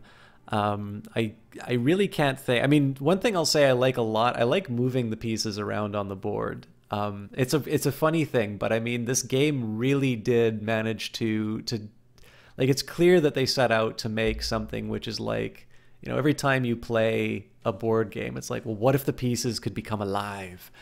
They did a really good job of capturing that. And I mean, you've been seeing the results for the past few hours. It's a beautiful looking game. It's interesting. It's a nice little strategy title. I mean, for my money, this is something that I'd say, especially with the 25% off, this is something that I would feel quite comfortable, you know, buying as a gift for a strategy-oriented friend, and I think they would get some amusement out of it. Who wouldn't like this? Well, I think it's pretty clear that if you don't like turn-based strategy games, I don't think this game is going to give you enough on the... I don't think the fact that it has a cooldown is going to be enough to move you away. I think if you don't like... So the fact of the matter is, if you don't like sitting down and planning out your moves, I'm not entirely sure the things that this game adds are going to be enough to convince you. I may be wrong on that, right? Like, again, I try to avoid outright recommendations because everybody's tastes are different. But it seems to me, so what I enjoy about this is that I need to plan. You notice for that 20 waves, especially when I was in trouble, I was using that slow down time option a lot. And I think that's where some of the the moments I like the most, where it's like, okay, I've got really limited resources. I know I've made some mistakes before, and I need to make the best about the situation that I'm in. So to me, that's where the turn-based element comes to shine. And then the fact that I have this extra level of worry based on the fact that the timer is counting down and I know there's going to be a consequence if I don't make a decision, that leads to some really interesting spaces for me. So for me, as somebody who really enjoys turn-based strategy games, it's a pretty high recommendation in that regard. If you don't like turn-based strategy, though, it's a little bit harder. I mean, if you're at a point where it's kind of like, yeah, you know what, it's not that expensive. I'll pick it up to see what's going on. I'd say, go for it on the chance. But it's hard for me to say that if you're somebody who doesn't like strategy games, that you're going to get something out of this that you wouldn't from any other one. But overall, I can see myself playing this again. If you guys would like to see it again, I mean, I might do this on Friday. I might try and do a little more variety, but I could definitely, if I don't do it Friday, I can definitely see myself playing this again next week. And yeah, I don't know. This is a really rewarding game. I'd like to take a second and say thank you. I know whenever somebody sends something out over Keymailer, it always feels like a bit of a roll of the dice, but I'm very glad that I got a key for this. I'm very grateful I got a key for this. I hope that if you guys were on the fence about getting Wartile, that you got the information. I hope you guys buy it. So I'll put it to you this way. If you don't buy games like this don't get made, right? They said that even though the game couldn't find its audience on Kickstarter and get financed, that using the Unreal Dev grants and the film subsidy, they believed enough in this game to bring it to the world. And I would like to live in a world in which developers that make a game like this are rewarded enough to basically make it back and feel like they can continue down this path. You may feel differently. But as I always like to point out, if you don't buy the games that you're interested in, they don't get made. And I definitely feel, I mean, I know you guys, most of you guys kind of watch strategy, so I leave it to you to decide if this is what it is. But I hope that you guys got enough to make your decision. And if it's not your kind of a thing, that's totally fine. But if you think there's somebody that might enjoy this, let them know about it, right? At the early time in a game is really when I really think the developers will appreciate the word of mouth. If you've got a streamer who you like, who does strategy games and they haven't covered this yet, encourage them, gift it to them if they'll play it. But yeah, I'd like to see this thing do well. And I'm definitely going to cover this again, but I need to figure out the time that I do. Aurelian says, is there a way to support the developer more, e.g. buying from their own site store? Yeah, so usually Aurelian, Steam has actually started to limit the number of keys that they'll give to developers because they have a worry that they're selling them on a market with a lower price. I will say that if you want to support a developer more, if they release something on itch.io, they get to set the price or the amount that the platform takes. And for games like Nowhere Profit and Cultist Simulator, you also get a Steam key as well. But yeah, I'll be honest, honestly, buying the game is enough, because any developer should factor in the fact that there's going to be that rake off from Steam already. They're pricing the game at what they think is fair. So I don't think, I don't think people need to wear a hair shirt and sacrifice themselves for a developer. In the end, it's a business, right? If you don't want to buy a game because you don't think it's worth it, you should not be compelled to buy that game. But I do also I don't feel obligated because I'm given a key from a developer to recommend a game that I don't enjoy. I mean, the fact of the matter is I enjoy a lot of the games that I play. Even if they're not particularly good games, I usually tend to enjoy them because I'm just generally optimistic. It's the only time in my life that I am. But I do think that, when I've played something and I've enjoyed it, I at the very least want to connect people who are interested in such a game with the developer or with, the storefront.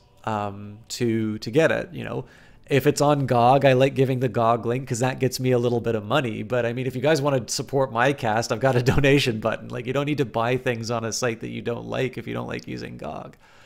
But similarly with developers, I think all that you need to do is get the game. Obviously, if it's a bigger company like Paradox, if you buy it through their storefront, clearly they don't have to pay the platform fees in that. But the important thing is, you know, if you like the game, buy the game. If you don't like the game, but you know somebody who does, let people know about it. If you don't want to play the game, but you want to see it, let casters know that. I don't know about other casters, but I value the feedback a lot. I don't always follow it, and that's just because I have a lot of stuff that I need to get through. But it's tremendously helpful for me to know what people find interesting. And more importantly, like things that people have asked me to play have led me to contact developers. Sometimes those developers don't give me a key, and I don't see enough in the game for me to buy it. So sometimes that means that I don't play it.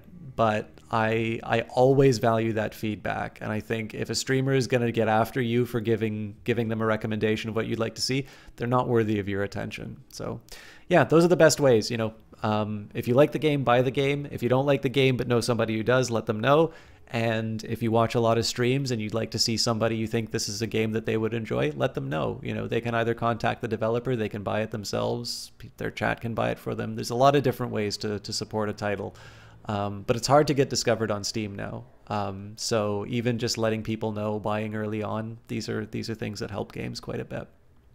So anyways, guys, I'm sort of wearing out my welcome. So let's take a minute here and find, and by the way, thank you all of you guys who are buying the game. Thank you for doing that, because it, again, I can only buy one copy of a game. It is ultimately the decisions that we make collectively that lead to things that that are fun and that I enjoy. And I like having lots of games that I enjoy. So again, it's not lost on me that, you know, your money represents your time, right? You get paid by the hour. What's an hour of your time worth? You know, it's sometimes hard to part with it. So for those of you who do support games, that, especially games that I enjoy, it's definitely something that I like to recognize. Johnny Big Time is streaming tonight. He's only got a couple people watching him right now. I think it's because it's Fortnite, and I know there's only a few of you left, but I would love it if you can come along with me and give him a raid. He's a wonderful caster. If you've not watched him, definitely stick around. He has got an amazing sense of humor. I know he's been a little salty at Fortnite a couple of times, but he never has bad casts. He is a ton of fun to watch. He's always got something to say. When he plays stuff other than Fortnite, I am absolutely blown away by it. But even with Fortnite, he's one of the few Fortnite streamers that I'll consistently watch. So he's one of my highest recommendations. As usual, the usual raid message, "We're tired of System Talk, heard this place was better." I will be back on Friday. I might do Wartile. I'll probably do something else just because I kind of need to get through a queue of stuff that I've started or that I've otherwise done. But I'd love to have you around. Monday, I need to figure out what I'm doing because I finished Stellaris. And I believe next Wednesday, there is a local meetup of game developers that I would like to go to, especially because if they have some stuff that they're looking to promote, it would be nice to put them on my stream.